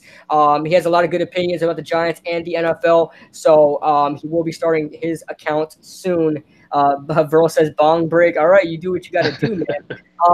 Jeffrey says, right, so why not keep Olivier Vernon? Hard to find backers that can play on the line and cover. But the thing is, he's not adding the production that warrants a $19 million contract. Here's the thing, Jeffrey. Olivier Vernon, I don't hate the guy. I think he's an above average defensive outside linebacker. I think he stops the run really well. That's probably his strong suit, is stopping the run. The thing is, he does not warrant a $19 million contract. That's too much. That's Von Miller money right now. Von Miller is putting up 14.5 sacks every season. He's not putting up those numbers. He's not staying healthy. That is not what you want from a $19 million linebacker. And to me, if you want to keep him, restructure that contract to about $12 million, and I'll be okay. But when it comes to $9 million, that's too much, man. It's too much. Yeah, like I agree with you. He's a great player, but his consistency is what prevents us from what wants us to what convinces us to let go of him, because he's not earning the money that we're giving him, and also he's not consistent with what he does. So I don't know. Yeah, exactly. So Kid Blue, did you notice when we had no coach after we fired Ben, we did good? so it's Ligma. Are you of the belief that with no coach we'll be okay? I mean, we did have an interim head coach, man. If you didn't forget, I mean, Steve Spagnuolo was the interim head coach. It's not like there was nobody in power. Redskins 24/7 is in the chat. What's going on, man? He says, "What's up, Kid Blue? What is going on, man? I seen that you commented that you agreed with me on that NFL MJD, Maurice Jones-Drew. I love the guy. He's a gamer. He plays Madden and things like that. He was talking about his own mock draft. He did his own mock draft it's a YouTube video. It was so bad. His mock draft, Maurice Jones-Drew is a great player. He's someone I look up to because he's a short player. He was 5'6" when he played. So when I was playing high school, he was a guy I looked up to. But he's a terrible analyst. I mean, terrible. His mock draft is booty cheeks. I commented, I was like, if you guys want to see a better mock draft, look at mine. Redskins 24/7 was on that video. He said, I agree. So thank you, Redskins. You're great, man. Hated his Redskins pick. Tell me, I don't remember who he picked for the Redskins 24/7. Who did he pick? Let me know. DT would help in the red zone. I assume he's talking about Demaryius Thomas would help in the red zone, but we do have Odell and Barkley now. Oh boy, what a duo! Yes, yeah. Odell and Barkley's a great duo, and Sterling Shepard's great compliment. But having Demaryius Thomas would add a different element in there. We've been looking for a big threat, a big red zone threat wide receiver for years now, ever since Plaxico Burress. I mean, that was 2008. 2008 was the last time we had a big red zone wide receiver. You look at Corey Washington. I loved Corey Washington. Preseason standout, did not work out. Amba Edatawo last year did not work out. He didn't play up to his heights. Brendan Marshall, he was a disappointment because of injury. Cody Latimer, the same thing, but I think we'll resign Cody Latimer. Give him another chance because he's still young. But we're struggling. It seems like we're cursed finding a top red zone threat. You know, I was going to say that. Yeah. So we need to sign C.J. Mosley. What do you think? Oh man, C.J. Mosley. Oh man, what do you think about C.J. Mosley? I would cut Alec Ogletree all day because C.J. Mosley is going to demand big money. So we would have to cut Alec Ogletree and keep him with P.J. Goodson. But what do you think about replacing C.J. Mosley with replacing Alec Ogletree? Alec Ogletree, yeah. I would definitely do that, and I feel like he'll fit the defense more than Alec Ogletree does. So I would definitely. Yes. Goodbye, Alec Ogletree. Like, get rid of him. 5 interceptions. You led the team in tackle. You were second guy to lead the team in tackles, right behind overrated Landon Collins. Ligma says bye. I'm gonna get hard. Oh, all right, Ligma. you do your thing now, bro. Have fun with that, bro. But, with C.J. Mosley, yes, he's going to demand. I mean, look at the linebacker market right now. Alec Ogletree, if you don't think C.J. Mosley's agent is looking at Alec Ogletree's contract right now, you're crazy. He's gonna go up to whatever team. He's gonna go up to whatever team and say, listen, go ahead and look at the linebacker right now playing in New York. Do you know what Ogletree is his name? He's making $12 million. My guy C.J. Mosley. He's making 15. I want 15 for this guy. But that's exactly what C.J. Mosley's agent is going to do. I would say goodbye to Alec Ogletree. Say hello to C.J. Mosley. He's great in pass coverage. He's a blitzing inside linebacker. He can stop the run. He can make interceptions. He can make big time forced fumbles. C.J. Mosley is a fantastic add-on to a 3-4 defense that he runs in Baltimore with the New York Giants. Yep, and also, with him being in our team, he'll be able to mentor everyone else who's still adjusting to the defense, and also I think he'll be a great leader for the defense. I feel like he'll put an energy into the defense that we don't have with Alec Ogletree. Even though Alec Ogletree's a captain, but I feel like with C.J. Mosley, it'll be more energy into the defense. Production always inspires. It's hard to find a team captain that's a freaking fourth string tight end or something like that. You know what I mean? So. Exactly. String tight end, or a backup kicker. You're not gonna find people with a C on their chest if they don't do anything. So production always inspires. And one thing I want to add about the offense, if we pick up DT, we have, like you said, Odell and Saquon. That's a good duo. Sterling Shepard, great. Cody Latimer, he had his moments. He was developing in as the season progressed, and also Evan Engram. Listen, listen, Evan Engram and what is his name? Rhett Ellison, they weren't doing great, but they were doing good, and I see potential. At the end of the season, Evan Engram was coming on, man. But he was disappointing, and I have a theory to this. He only plays well when Odell is not on the field.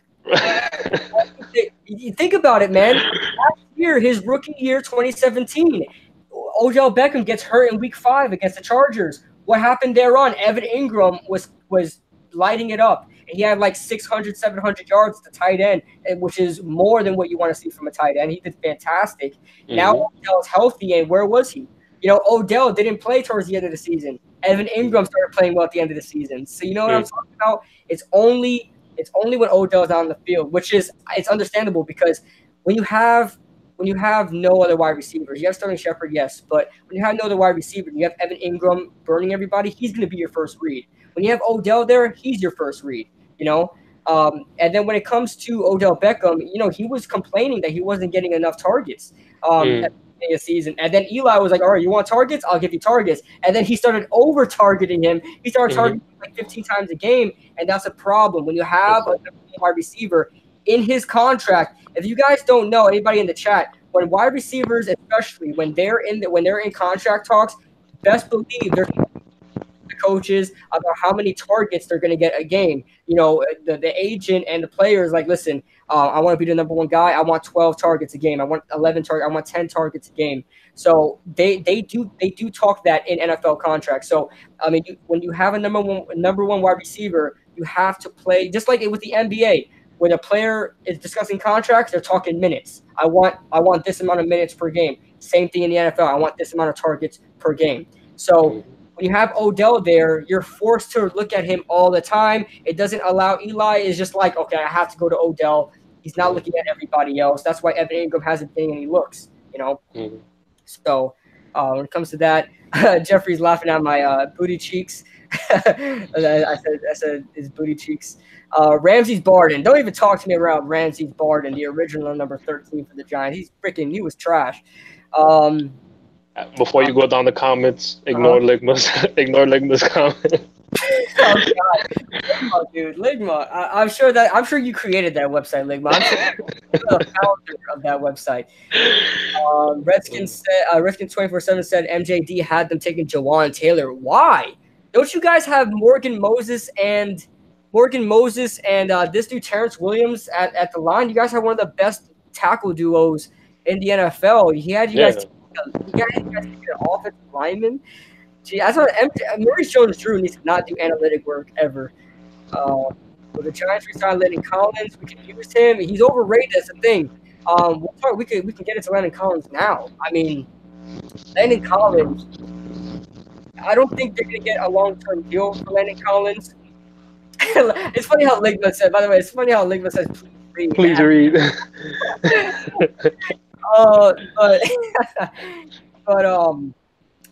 Jeffrey, he does he does love tight ends. I mean, he used Kevin Boss. He used a lot of no-name tight ends. You're looking at this guy, Larry Donnell. He made Larry Donnell into a good tight end, and he sucks. Eli loves tight ends, so he targets tight ends a lot. But when it comes to Landon Collins, he's going to be wanting big safety money. $19 million is the right around that high top tier safety range. He's going to want to be paid as a top tier safety, of course. But he did nothing. He was burnt all season. He led the team in tackles. He didn't even have 100 tackles. He had no sacks. He had no interceptions. Maybe he had 2 sacks. I don't know. He had no interceptions. And then if we franchise him, he's going to be making $11 million, which I wouldn't mind just to see what he's going to do. $11 million is pretty affordable for someone that says he's a top-tier safety. So what do you think? You want to just let go of Landon Collins? Do you want to find out if we can get a long-term deal for him, or do you want to franchise tag him for? I think the franchise tag for safeties this year, I think they announced is going to be $11.5 million, somewhere around there. So what do you think? Like you said, his inconsistency is a question, but I feel like I know he wants to stay a Giant. I know he said he don't mind being tagged. He's not really worried about the money right now. So if we want to make, let's say, if we want to take the risk and add another hole to the team, then yeah, let's get rid of him. But we need somebody that, even though he's not consistent, we know he's a good player. So I feel like we should franchise tag Landon Collins and keep it for now and see how he does next season to then have contract talks. Yeah, I'm of the belief that we should just franchise tag him. I want the easy answer. If we had good safety depth, I say let him go. Yeah. But we have a huge hole at free safety because Curtis Riley's a free agent. On top of that, I don't think we should resign him.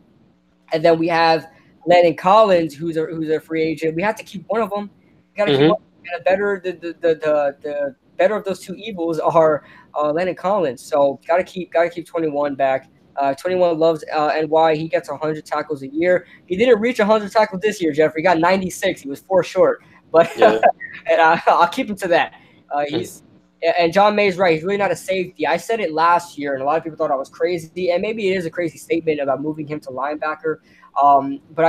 But since we're in the 3-4 now, I don't think he should be a linebacker because I think he would be more suited towards a weak side 4-3 linebacker. But because he could cover, I'll tell you, he could blitz when he can. So, he can't cover, but he's a safety turned into a linebacker. So he would have to play weak side 4-3 outside linebacker. But he's a safety. We have to deal with, it is what it is. I'd say just franchise tag him, see what he does for a year. If not, let him go. It is what it is. So the most accurate pick is definitely Daniel Jones. I don't know where he had Daniel Jones going. I think we should use Landon Collins, kind of how they used. Oh man, damn, I have a brain fart. Are you talking about a Giants player? No. Cardinals player? Texans. Texans. I'm tired. That's why. Texans. This kid, Honey Badger, yeah. Matthew. Okay, yeah. Yeah, we need to use him in that way, bro. I'm tired, bro. What is it called? We need to use him like that, and I agree. Also, he could be a linebacker. I was saying that to myself, like during a couple seasons ago. Like his play style is kind of like a linebacker, but they just have him as a safety, but he's a linebacker. But they're not really using him right. But if they do use him how he's supposed to be used, and we get a better safety, then we'll be good. I think we should keep him. Yeah, I Landon Collins, just try him out for a year, see where we go from there, see if he warrants a big contract. But his 2016 season was great, and he had like 5 interceptions and like a couple sacks. That warrants a big contract. But when you're going up to the front office and you only have tackles to show for it, you don't have any. You have like 1 or 2 sacks. Like I said, don't quote me on that. I don't even think he has any sacks. But I didn't see. But I'll just give him the benefit of the doubt and say he has 2 sacks. He has no interception. I know that for sure. So I mean, you don't. That's not good. That's not good for a safety in production. If you want $19 million, you look at the $19 million safeties right now. I think Harrison Smith's making that much. I mean, he's a monster. I mean, Harrison Smith's great. So he deserves that contract. But when it comes to Landon Collins, he has to prove a little bit more. And one thing I'm gonna say about Landon Collins, he gets a lot of tackles, but he's not really that good at securing tackles. And I've noticed that too many tackles bounces off a lot of tackles. So that's one complaint I have about him. Jeffrey Abbey says, until we get better secondary depth, the 3-4, 4-3 system isn't clicking right. We are slowly getting there. Yeah, I mean, we're getting there. Like I said, there's going to be a learning curve to it. We're going to have some bumps on the road that every team goes through it, switching from a 4-3 to 3-4 or 3-4 to 4-3. It happens. So there's that. NFC East is going to be stacked with stud running backs next season. Barkley, Zeke, AP, Geis, and maybe Josh Jacobs to Philly. Yeah, if you guys haven't checked out my mock draft already, I have. Go ahead and check it out. I have Josh Jacobs, the running back from Alabama, going to Philly. Yeah, you talk about NFC East and where this division is going. You look at the Redskins; they're a quarterback away to be an interesting team to make a wild card spot. The Philadelphia Eagles and Cowboys are probably still going to be in contention for the top seed, the division lead. But then you look at the Giants, who was at the basement this year, but we're looking really good. I mean, we're probably one of the better basement teams in the NFL right now, just because of our potential. We have a much easier. I mean, if you looked at our schedule, bro, it's so much easier. It's so much easier than last year. I think we can honestly get a good 8 to 10 wins out of that. That's another thing too. With the games we played, a lot of people are complaining about we didn't have an easy schedule. It wasn't like most of these teams that had freaking I'm not gonna name teams, but I don't know who's fans here of what. But Yeah. listen, we didn't have an easy schedule, like as easy as it could have been. So we did all right. Yeah, we had a hard schedule. It was top five, the top five most difficult schedules in Hmm. the NFL this year, and we went 5-11, yes, but we definitely beat adversity. We hung with it with teams. We choked the lead against the Indianapolis Colts. Okay, think about this. Think about in a situation like this. Graham Gano never hits that 63 yarder. We win that game. You look at Hmm. the Philadelphia Eagles. We never choked that game. That's another win right there. You look at the Indianapolis Colts. We keep that game within reach of the Indianapolis Colts. We get a win right there. That's 8 wins right there. That's 8 wins. Hmm. Eight. We were very scrappy with a lot of teams, and it sucks. It sucks, but it is what it is. That's football, man. That's football. Exactly. And like you're like what you're trying to say or what you are saying is with all the games we lost, it wasn't like we was getting blown out. We only lost by like a field goal or 2 points and like small margins. So it's not like we with that garbage that we weren't able to compete. We had the chance to win those games. It's just we made mistakes. Yeah, exactly. Guys, go ahead and leave your final questions, your final comments you guys want me and Ray to see because we will be wrapping the show up shortly. We're heading towards 2 hours. I didn't think it was that long, Yeah, for but real. at 6 o'clock. It's almost 8 o'clock. So that's a pretty decent amount of time. Leave your final thoughts, guys. What do you guys think about the podcast? How do you think we did? I think we did an okay job for our first time doing this. Yeah. We have no education on how to broadcast and things like that. So I think we did a pretty good job. Thank you guys for being in the chat. Um, oh, God, And listen, what I want to say. Hold on, I was gonna make a comment on what someone said. Oh yeah, Jeffrey Abbey said, "Give him talent opposite of him at free safety, and he'll be fine." I definitely agree with that. Landon Collins will show up if we had talent at free safety. But what I'm gonna say about me is this is the first time I've been on camera in any YouTube video. I have this channel that I just wrote a comment on is my gaming channel. I never showed my face, never did a voice. So if the first podcast was bad, is whatever. But this is our first time, and I know we're gonna improve as the podcast goes along. Yes, yeah, and I definitely, guys, if you guys like, I know Jeffrey Albry has been very active in this chat. If you next show, um, I will be planning on having guests on the show, just like a call-in show, just like a call-in show. I'll have you guys on. I'll give you the link. You guys come on the Google Hangout. You guys say what you want to talk about. Create a conversation, just like a call-in show. And we'll go on from there. And I'll just keep having guests and stuff like that. Maybe you come on for 2 to 3 minutes, 4 minutes, something like that.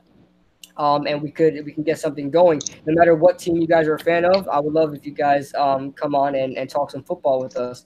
But the only thing I do ask, and this is just a reminder for you guys, the only thing I do ask is you don't put on your camera in the Google Hangout because that's just a security blanket for any trolls or anything like that. I just ask before you come into our Google Hangout, before you come into the podcast, the next show, I actually don't put on your camera because, like I said, on top of that, you know, you may be a fan and you may talk something and then you put something on the screen that wouldn't be acceptable for YouTube standards. So unless you're a YouTuber, a very notable YouTuber like Chris the Entertainer Talking Sports, like Bad Dog, like Rover Sports, Jet Central, guys like that, you could put they're YouTubers just like us, so you guys can put your cameras on. But any other guys out there, I just ask you to turn on your camera. It's nothing against you guys.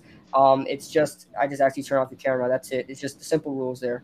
And Okay. one thing I would say is if eventually you consistently guest and you join podcasts that we start having a little trust in you, then maybe we might consider putting you like letting you put your video on.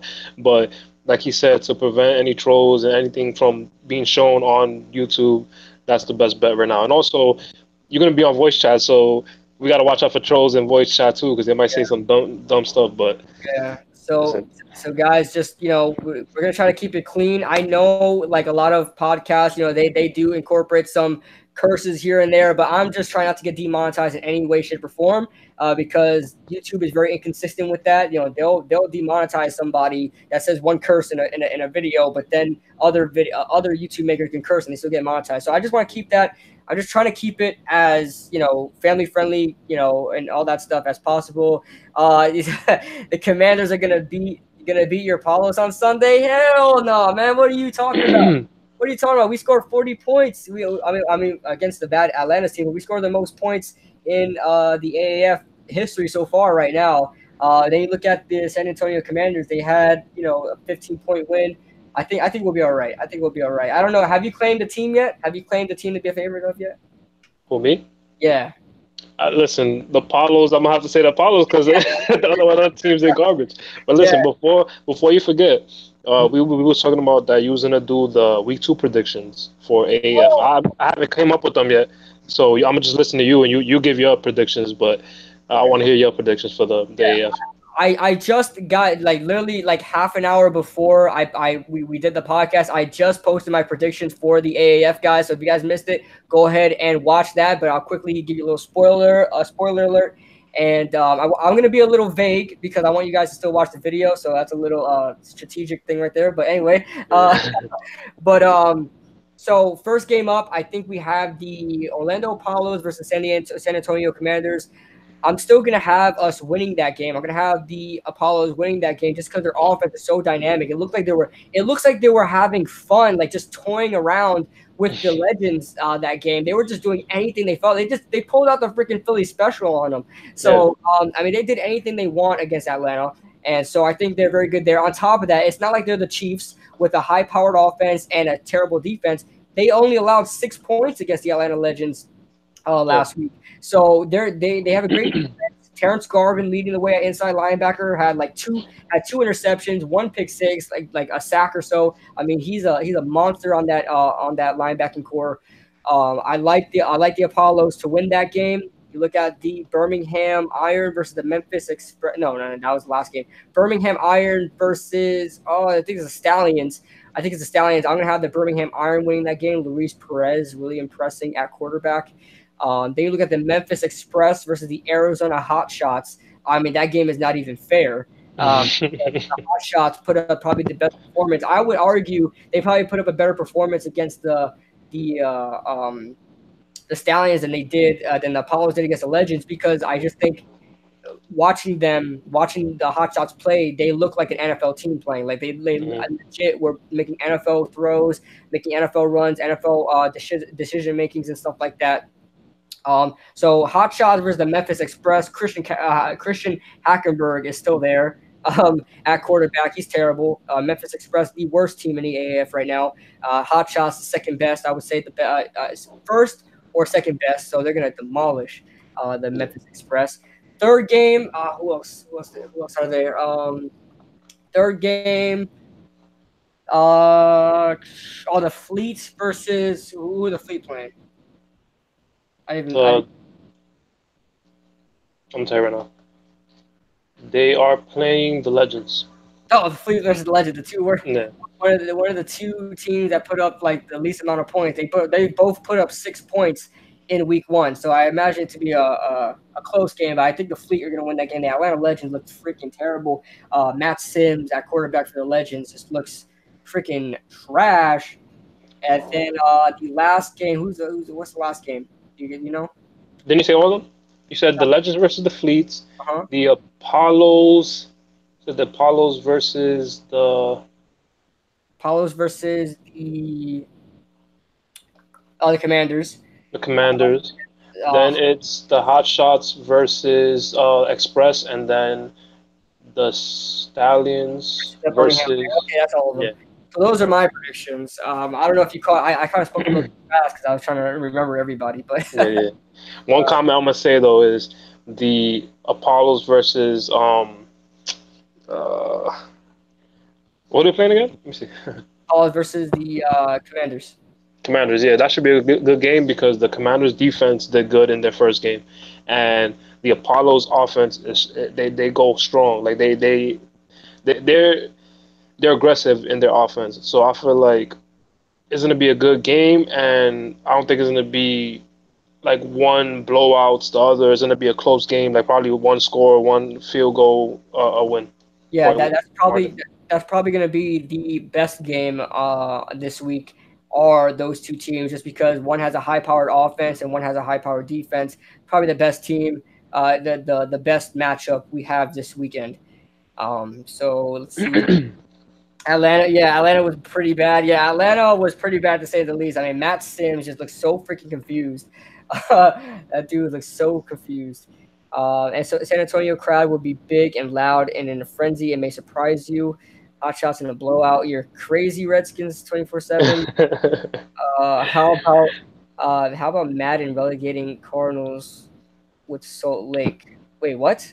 but What does Madden have to do? I don't know. But well, what are your predictions for the game, for the games? I have no predictions. To be honest, I'm gonna let y'all know the viewers. I ain't really watched all the games. I was only able to watch the Fleets versus the Commanders, Yeah. and that was a garbage game. It didn't give me a good opinion on their teams, but with the scores I seen, the Apollos they kind of interesting, and I don't know. I'll let y'all know.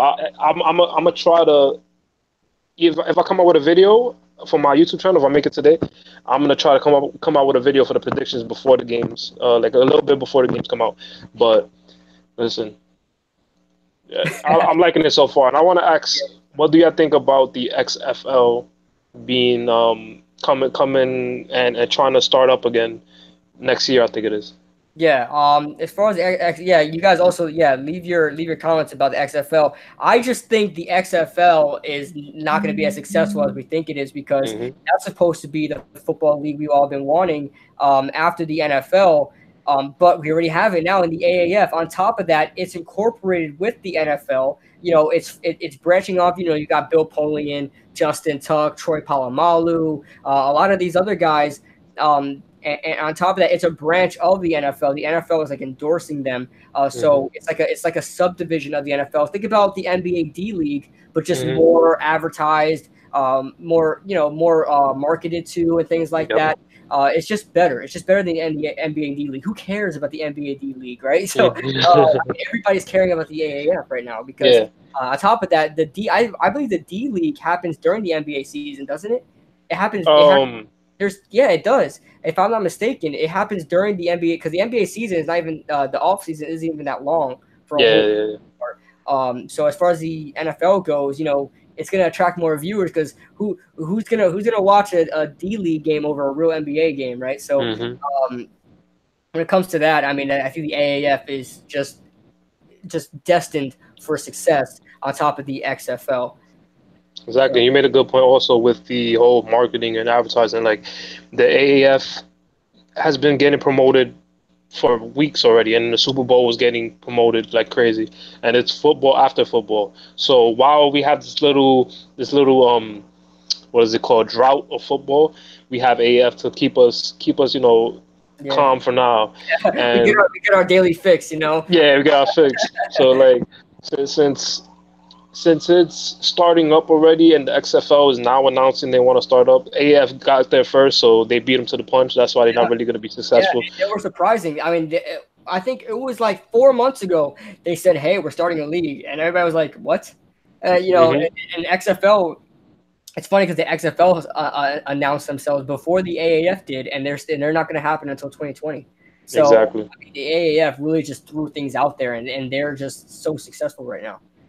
Mhm. And Verl Keeler made a good point. They need to add a few more teams. I definitely think they do, Oh, and they're going to. I'm sure once they get more funding, and the NFL endorses them more, because I'm sure the NFL didn't give them too much to work with because, they don't know how it's going to turn out yet. But with the success of the Hmm. AAF, I mean, next year you could expect probably 10 or 12 teams.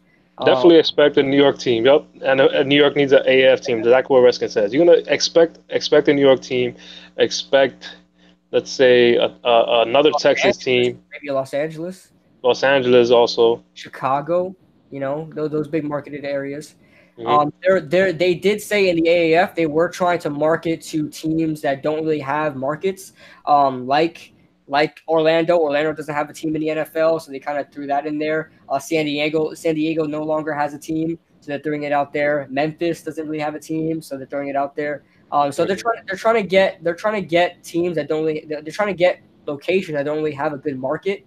Let's see if they come out with a New Jersey team. Yeah, right. That would be cool to see a New Jersey team. We don't really have a New Jersey team ever since the Nets went to Brooklyn. Now you have the New Jersey Devils. That's pretty much it. But then, I mean, I would like to see Portland get a team. We don't have any Portland football teams. There were talks about a team moving to Portland a couple years back. That kind of died down. But I think Portland needs an NFL team. They do. NFL or AAF. How do you feel about Kaepernick in the AAF? We talked. That was one of our subjects, Cowboy X Factor. I don't think you were there, but we already spoke on that. We feel like Colin Kaepernick probably should join the AAF just to get a chance at the NFL. But I just don't think teams will even target him in the NFL just because of the controversy.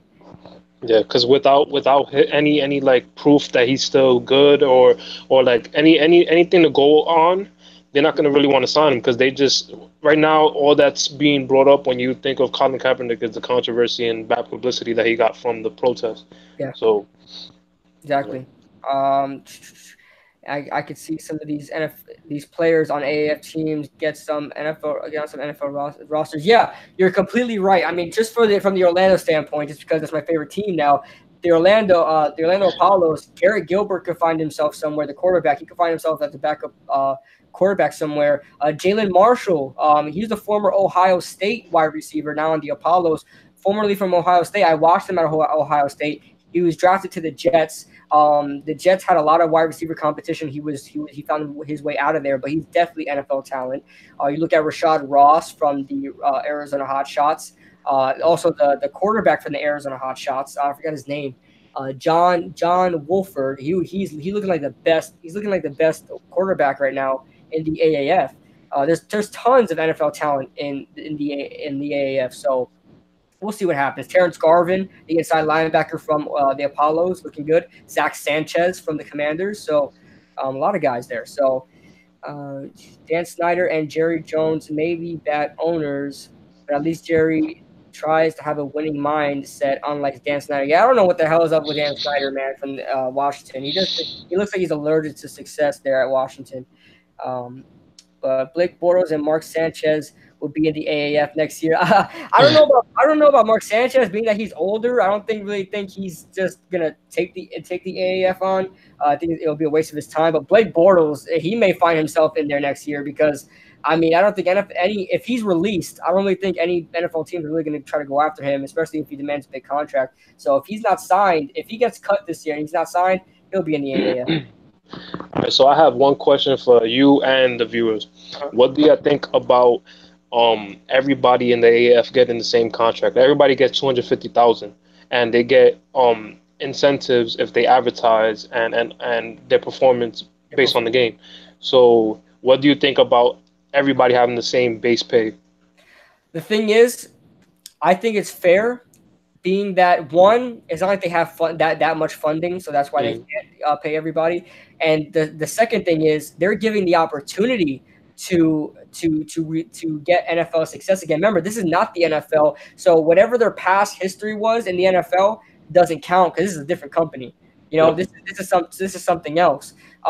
So you have to prove yourself here. On top of that, you're already getting the privilege of playing football again, and trying to get yourself back into the NFL. So I think it's fair, the $250,000 contracts. On top of that, there's no previous experience because this is the first year in the AAF. So it's not like you know, this player, say a top tier quarterback, played in the AAF for 3 years or so, and now he wants a contract. Then you could like get him some bigger money. But at the same time, the AAF is not meant for you to stay there. That's the thing. The AAF is not meant for you to stay there for 15 years. If you're there for 15 years, there's a problem. Yeah. And the AAF is meant for players to get back into the NFL. So you're going to see, I guarantee you, every single team next year is probably going to be completely different. You're probably going to have the same guys like Trent Richardson and other guys that are just not good enough to be in the NFL. you're probably going to have guys like that, but you're going to see completely different rosters every single year. So Mm-hmm. all these coaches, Steve Spurrier, Mike Singletary, are going to deal with a lot of different players every single year. So I think it's fair Yeah, for I that. agree. I feel like they're gonna be refreshing I'm gonna say 3 years. Like if the players are in there for 3 years and they're not doing anything, then they're not gonna be in the AF no more. And also, the whole pay thing, I agree with that. I feel like it's not only the pay they're getting the recognition Mhm. to have the opportunity to be in the NFL. So the fact that they all getting paid the same amount shouldn't discourage them or anything. Because I know, like I was looking at it and I felt like some of them was getting discouraged because of the pay. That was just me in my mind saying that, but um, it's it's a fair amount, and also like you said, it's giving them a chance to get back into the NFL. And if they shouldn't be expecting to be there for 2, 3, 4, 5 years. They're expecting there to be that 1 year and do great and get into an NFL team. Yeah, exactly. Here we go. Don't forget about the FFL starts next year. What's the FFL? I don't know what the heck that is. But unless you meant XFL, yeah, that was a typo, Redskins. But please elaborate on that. I would like to know about any football league starting. Have you ever watched about 3 years ago, 4 to 5 years ago, the Arena Football League? Did you ever I've seen some clips on it, but I didn't really watch it. see? I forgot all about the Arena Football League, and somebody just said that. Who said that? Um, Cowboy Factor. Cowboy X Factor. That's a good point because I used to watch that just a little bit. I don't know whatever happened to it. I don't think that they have it anymore, but that was pretty successful. It was on ESPN and things like that. Cowboys X Factor says, Kid Blue, does Ramon have any social media like Twitter or a YouTube channel? You could answer if you have anything or if you're going to create anything or, you know. Right now I don't have any YouTube or Twitter, but I'm gonna make a YouTube soon. I'm just trying to come up with a name because it's like I don't want to come up with a corny name. But Twitter, I'm gonna see how that goes because I'm not really a Twitter person. But depending on You my learn. YouTube, yeah, depending on how everything goes, I know a lot of YouTubers have Twitter. So if it's more, let's say, more convenient for me to have Twitter, I'm gonna have that. And I'm also gonna have a Instagram once I start my YouTube because I could post stuff there, previews and like just inform people on Instagram is easier for me, I think. So for now, no, that's the answer. But when I do have one, I'm gonna have Kid Blue share my social media and make sure y'all know. Yeah, don't worry. As soon as he starts the channel, guys, I will plug it in whatever video I do that is New York Giants related, so I could have all the Giants fans subscribe. So Bobby is in the chat. What's going on, Bobby? What's up? What's going on, my friend? Um, yeah, QBs in a Redskins uniform never turned out. Oh, also, I forgot to give Chris the entertainer a wrench. I don't know if he crap. But anyway, guys, if you are in the stream right now, and I haven't plugged this all stream, if you're in the stream right now, go ahead and like the stream. It shows us, it gives us some confidence, gives us some motivation to make more of these. It helps out a lot, guys. Trust me. If you guys like the stream, subscribe if you're new. Definitely gonna have more podcasts like this every single week. I'm going to try to be doing this. I'll have some time, especially that I do it later during the day like this. It's going to be perfect. Um, let's see. FFL is kind of like Arena Football Leagues. Okay. Redskins 24/7. If you have me on Twitter, where's my wrench? I'll put your wrench in a second. But Redskins 24/7. If you add me on Twitter, it's the same thing as my YouTube. Go ahead and link me anything about the FFL. I would like to see that.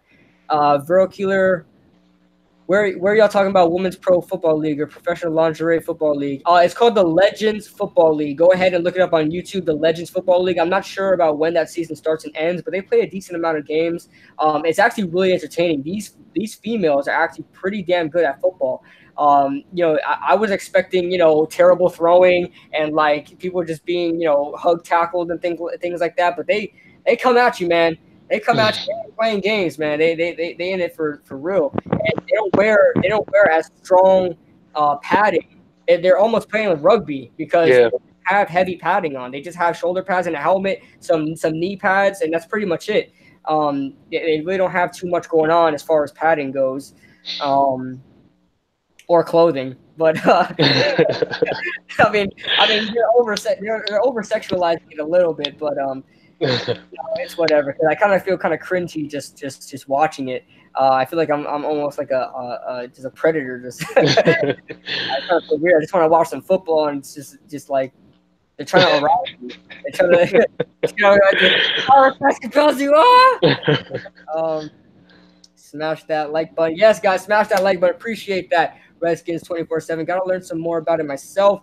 Females playing football. Wow, I got to see this. Yeah, you have to, man. Don't think you got to. Though. It is televised, Redskins 24/7, but it's on, like, you know how when you have DirecTV, you have those channels that nobody ever heard of. It's on one of those channels. I had never watched it on TV. I only watched it on YouTube, but they post the full games on YouTube, unlike the NFL. So, that there's that. And, yeah, guys, so go ahead and leave your final comments and stuff like that. I know I said that like a half an hour ago, but we just kept talking. But go ahead and leave your final thoughts and comments, especially on the stream, how you think we did and things like that, and anything you guys want us to talk about by the end of the stream here. You guys want us to talk about.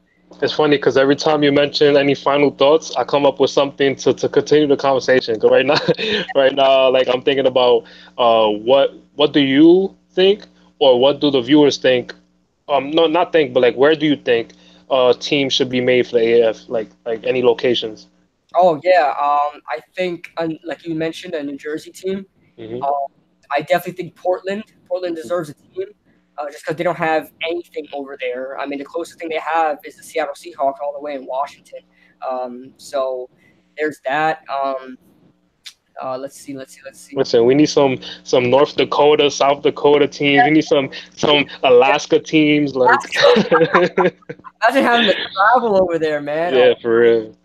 That's like a whole new country. Mm-hmm, yep. Or like Hawaii or something, right? Exactly. Yeah, Hawaii. The Honolulu freaking, I don't know, Howlers or something like that. Listen, they've done the Pro Bowl over there in Hawaii, so they might as well make a team. That's a good point. Portland has the Trailblazers in the NBA, yeah, but Portland doesn't have any NFL, any football action over there. They don't have the NFL, they don't have AAF, and I don't think Portland's getting an XFL team.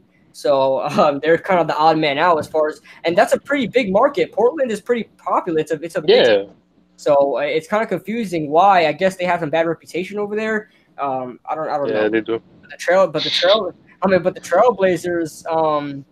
Trailblazers are always good. So Columbus, Oakland. Columbus, yeah. Yeah. Where's Columbus? Ohio, right? Yeah, Columbus, Ohio. Yeah, I agree with that. Yeah, Ohio. Yeah, because that's where football was born, in Canton. Mm-hmm. You know. So Oakland, yeah, but there's Oakland, the Oakland Raiders. You know, even though they're about to move, but then you have the Golden State Warriors. You know, those are big markets. So Oakland is another team, but I think the AAF is trying to target teams, trying to target locations that don't have that don't have any NFL teams. My fault, I'm missing your stream earlier. I think you meant to stream yesterday, 2 days ago, Redskins 24/7. Yeah, that was a great stream. Great stream. You should have been in there. Poor Raider fan. Yeah, Redskins 24/7 says great show, kid. But I appreciate that, guys. I really appreciate you guys coming in here. Like I said, like I always say in every stream, like I was just a guy with a camera and in a dream. I was just a guy with a crappy phone in a dream. A 2.0 megapixel, a 2 megapixel phone back then, and just no editing involved. It's like, yeah, guys, go to my 1,000. Go to my channel. Look at my 1,000 subscriber video, and go to the end. I put a compilation of all my old videos. I'm like, hey guys, today I'm gonna talk about the Giants. I think the Giants are gonna go 10-6 and make the playoffs. And Ben McAdoo was a good hire. I literally said that. Listen, if y'all see that, look at how many times he says or anything like that. And we had a conversation about this in the beginning. I was like, yo, bro, you saying this a lot? And from then to now, I see the progression. Like, yo, I've been in his house while he's freaking recording a video and hear him, and it's like he like switches to like YouTuber mode freaking whenever he makes a video and stuff. So it's like, yeah, so it's like he got the setup, he's progressing. It's just it's taking time, but he's getting there. Yeah. So that, man. Yeah, I don't use any scripts. I don't use any notes. I tried using a script, but it's just like I feel like so confined. I guess it's the drummer in me, man. Like drumming, I hate notes when I drum. I don't like notes, so I kind of like I do my own thing. I just speak from my head, speak from my mind. So Thank you yeah, so much, bro, Keeler. yeah, yeah. For what do you say? For young guys, y'all know a lot of football. Look forward to hearing. Yeah, I appreciate it. And also, shout out to Ray as well. This is his first time ever on a podcast. No, first time ever on YouTube, let alone live TV on a podcast. Showing my face. Yes, no editing software. There's no edit that out, cut that out, restart. Right off the bat. We had a meeting about this, about 2 meetings on, if he was ready. He was very confident about it, and we're off script, being off script and trying to. Yes, I actually had an idea for a show, Cowboys X Factor. If you guys remember, I announced it too, and I never got around to doing it. I was gonna do a show before this podcast. I was gonna call the show Off the Script, and it was just gonna be a show where we just ramble about stuff. But that wound up. I wound up scrapping that and wanted to co-host a show with Ray and because I feel like there's something here. There's some success here because Off the Script was basically going to be a show where I turn on the live like just pop up. I don't give any announcements. I just pop up. People join and we just ramble. And we just ramble about maybe maybe we should do something like that. Maybe something different from here. Like that's another segment. Because and then we could just be ourselves. Because if you guys know, Chris the Entertainer and Bad Dog, they have their football show, and then they have Talking Nonsense, which is where they just talk about anything. They get drunk and talk about anything. We could do something like that, and we could put up Off the Script, and we could just do something like that. I don't want to completely take their idea, but I mean, just have a show where we be ourselves. Right now. And listen, I'm gonna tell you right now. He doesn't drink. I'll drink for the office. And also, what is it called? I feel like with that, it'll be more authentic to have something like that, and it shouldn't be like the same thing as this. This should be one thing, and then the off the script should be another thing. Yeah. And also, this is the longest I've been without cursing. So I can testify to that. Yeah, this is the longest I've been without cursing. So if you go to Off the Script, you want to see me curse, there you go. yeah, we're gonna keep it professional here, and then we could be ourselves. And if you guys know me, if you guys watch my gaming channel, I think you guys know me. If you guys watch my gaming channel, if you guys know how I play games, I'm the total opposite person. I don't have to say I still don't curse. I try not to do that anymore. I just don't like. I don't think it's good for my personal health. What the heck? But anyway, I'm a totally different person. I'm more hyper and things like that. We got a new person in the chat. What do you think about Kyler Murray possibly to the Giants? We did discuss that earlier in the show. It's Chris. It's Chris. He's back. Give him his wrench. Give him his wrench. I was talking about you, Chris. I was like, listen, I wasn't able to give him his wrench last time because my computer was acting up. But I gotta give you a wrench, man. Welcome.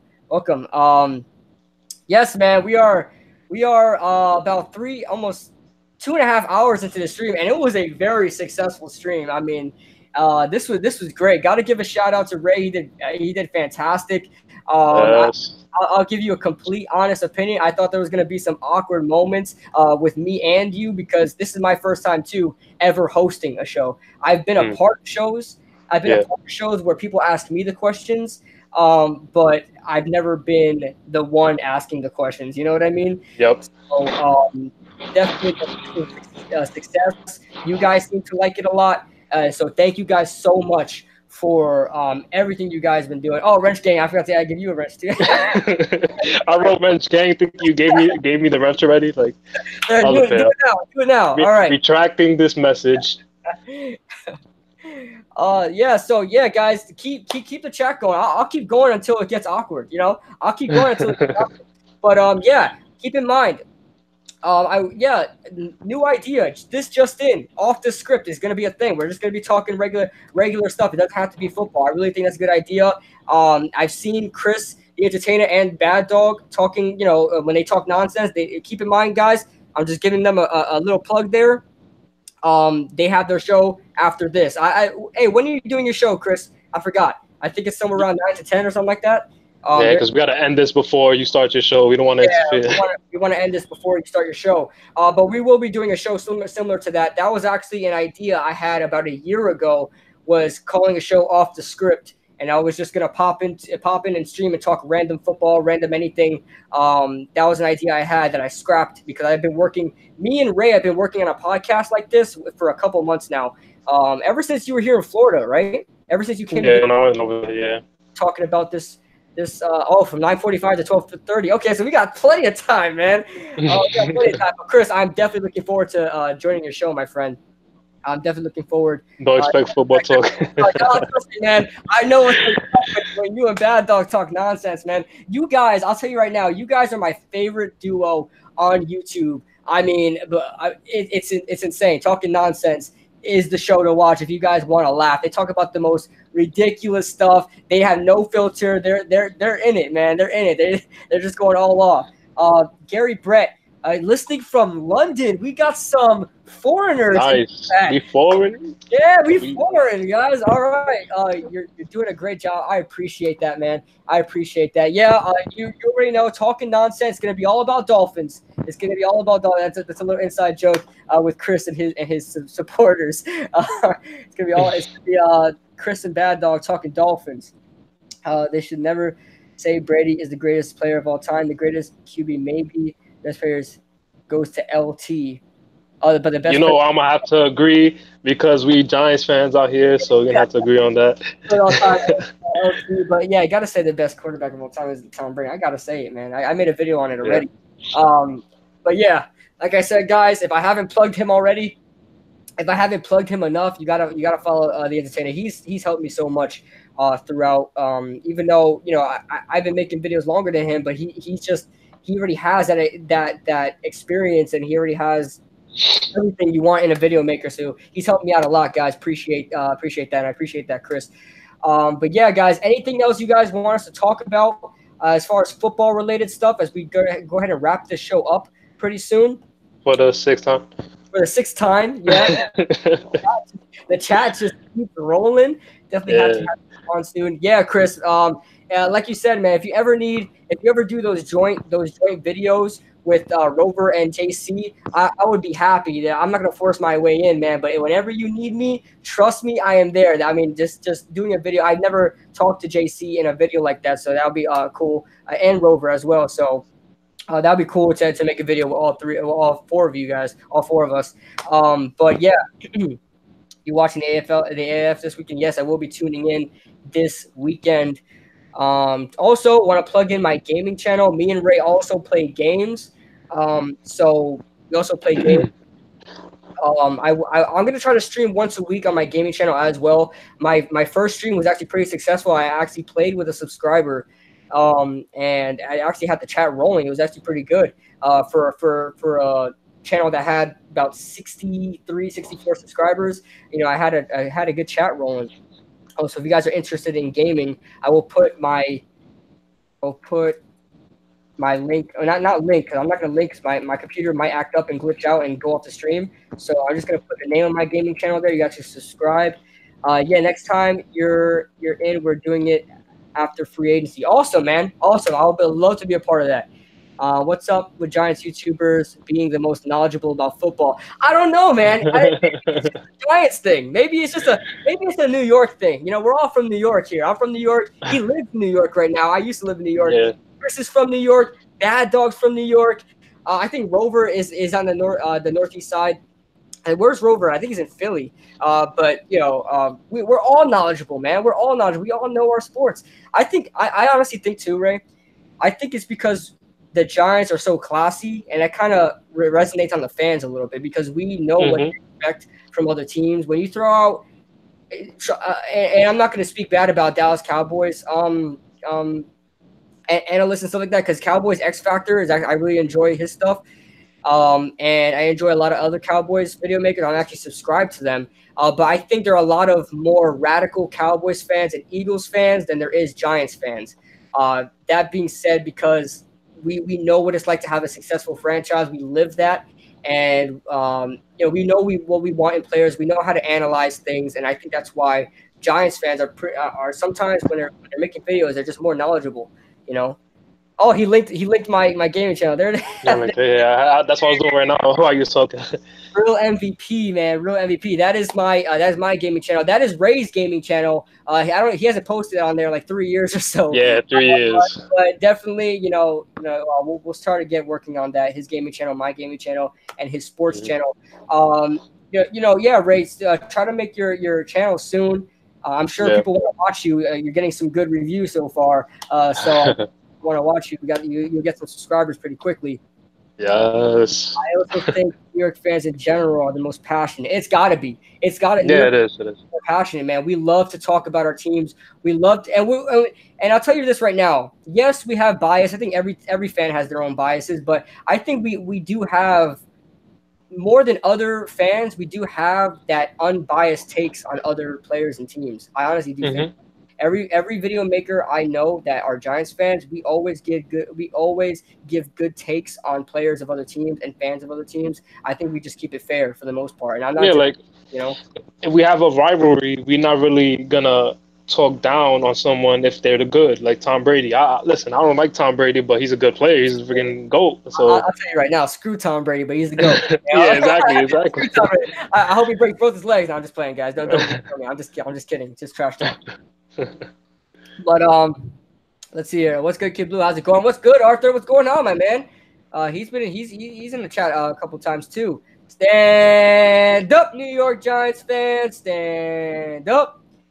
We bash our own players more than any fan base. We tell it how it is. Yeah, man. We tell it how it is. And I'll tell you right now, we're not one of those teams. If you guys watch EDP 445, I know some people don't even consider him a fan. But he's an Eagles fan. They do have you know about that guy? He has like 400,000 subscribers. EDP 445. I'm not gonna say his real username because it's inappropriate. I think I know who he's talking about. Yeah. The fat guy that just like. Oh yeah. Yeah.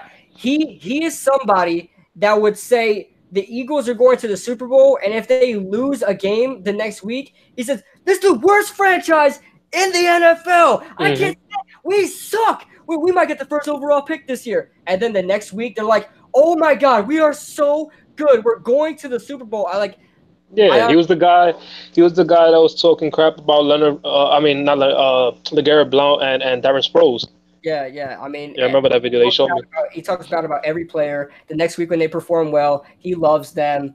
And things like that. This is the worst franchise. And he made a video like going out into like the desert or something like that and just like stomping on, I think it was either Carson Wentz's or Nick Foles' jersey. It was one of those two. He's just stomping on it, and he still calls himself a fan. Like, what do you did? You lost a game. You lost one game. That's one thing I'm gonna say. I completely disagree with jersey burning. Because I see a lot of videos every time someone gets traded. I don't even have a jersey. I'm a hardcore Giants fan. I'm probably one of the most passionate Giants fans there is out there. I don't even own a jersey because I'm broke. Exactly. Yeah, bro. You can't call me a non-fan for having a jersey, for not having a jersey. Don't know for the jersey, guys. Don't know for the jersey, guys. Help me get a jersey. Oh man. Nah, but yeah, like, what's the point of burning a jersey? Like, I feel like I've seen so many videos within this week of people burning Antonio Brown's jersey, and he's not even off the team yet. You know what's funny? There's a possibility he stays on the I know. Pittsburgh Steelers. On top of that, the joke's on you because you paid $200 for that jersey. Exactly. Like, just for all those people that burnt their jerseys, I hope he re-signs with the freaking Steelers, bro. I hope he stays in the Steelers. Right? Right, gets a contract extension and everything. They're gonna take that. I hope he pops off so bad. 1,600 yards, man. They're gonna take the ashes and try to put it together, like. Oh man, guys. Oh man. But yeah, guys. We're gonna try to wrap this up now. Make sure you guys tune in at 9:45 for Chris the Entertainer stream. I'll be taking a part in that. If you guys haven't already, please subscribe. Hit that like button. It helps me out a lot. Helps us out a lot. You guys are awesome. He's going to be a Jet. I think you're talking about Antonio Brown, I assume. Yeah, the Jets are going to be making a huge play for Antonio Brown. But yeah, guys, we're going to be wrapping this up now. Any final thoughts, Ray? Anything you want to talk about? Plug my last final thought is whoever disliked this, This is one person. That's what I'm gonna say. That's what I'm saying. You know who disliked this? Calimary. Calimary. I'm probably gonna go back in the stream and highlight what I said about Calimary because a lot of people agreed with what I said about Calimary, and I may kind of convince Calimary fanatics to really think about what you think about Calimary in the NFL. I'm gonna take that clip and post it because I went off on Kyler Murray. I'll tell you that much. And Lamar Jackson. Lamar Jackson. I think it was Lamar Jackson. I think I made Lamar Jackson want to cry himself to sleep tonight after what I just said to him. I'll hit him over the head with a shovel, whoever this like. Yeah, man. Exactly. Okay. Get the shovel. Go ahead and bury him in the back. Oh, man. Thank you so much, Arthur. You'll probably be Redskin. I hit that like button, but yeah, man, I'm trying to smash that like button, guys. Smash that like button, you guys. Awesome. Punch your screens where the like button is at. Even if it breaks, it don't matter. Get your hand right through that screen. I mean, aim first. You got to get that aim, good aim. Better than Lamar Jackson. Don't go too far over. I mean, smash that like button right in the screen, guys. Right in the screen. By the way, I am not responsible for any damages caused to your computer. Just saying. Blue and I are right in sync with our thoughts on Murray. Yeah, man, stay away from Murray. And here's the thing: I respect Bad Dog a lot. I just really disagree with him. I respect Bad Dog a lot, and he's an Oklahoma fan. That's the only problem. Because obviously he's going to have his everybody's going to have a bias. I'm not going to call him out and say, he has I'm going to call him out, oh, you have a bias for Kyler Murray. Everybody has a bias for their players. Like we have a bias for Eli Manning, things like that. I just totally disagree with his take on Kyler Murray. I'm like, it's triggering me. But I looked at, listen, everybody was talking to me because they want to see me do another film study. And by the way, I'm still thinking about who to do another film study on because a lot of people enjoy my film study on Josh Allen. And I did a film study on Kyler Murray, but I didn't record it or anything. But I did a film study on Kyler Murray, and I was just like, hold on, people want this guy in the top 10 draft? The NFL draft. That's what you're talking about. I said, yeah, he's a great college quarterback. Quarterback. I just, like I said, 5 to 6 seconds to throw. With that behind that great offensive line he has there, it's just not realistic for the NFL. You give Blake Bortles 5 to 6 seconds to throw, he's gonna look like Tom Brady. That's all I gotta say. He might surprise us. Who knows? There's just us assuming, but yeah, who knows? Like I said, all respect to Colin Murray. I think he's going to light it up in the combine. I think he's the best passer in this quarterback class right now. No doubt for me. He's the best passer. It's just that in the NFL, it's just going to be hard. Smash that like button like it's a dolphin. Oh, man. I mean, smash that like button like you just see that beautiful looking dolphin at SeaWorld. And you're just like, listen, let me get in that enclosure. Let me get in that enclosure. I tell you right now, guys, fun fact. Chris is actually banned from SeaWorld because, it was late at night and, he wanted to get in that dolphin enclosure. They caught him red-handed. And he's actually banned from SeaWorld. Man, bro, you tried. It's all right. They haven't let me back in SeaWorld since I was 2. Oh man, you better get back in there, man. You better try because they're trying to take aquatic. I was just at SeaWorld a couple weeks ago. They're trying to get aquatic animals out of there because of the whole animal abuse and stuff like that. You gotta go save them dolphins, bro. Save them dolphins. Hashtag Dolphins Lives Matter, DLM. All right, well, guys, we'll save all the funny stuff for an Off the Script podcast. But right now, we're gonna end the stream, guys. Thank you guys for watching. I mean, I didn't think this stream was gonna last almost 3 hours. Did you? Right. All the way not at all.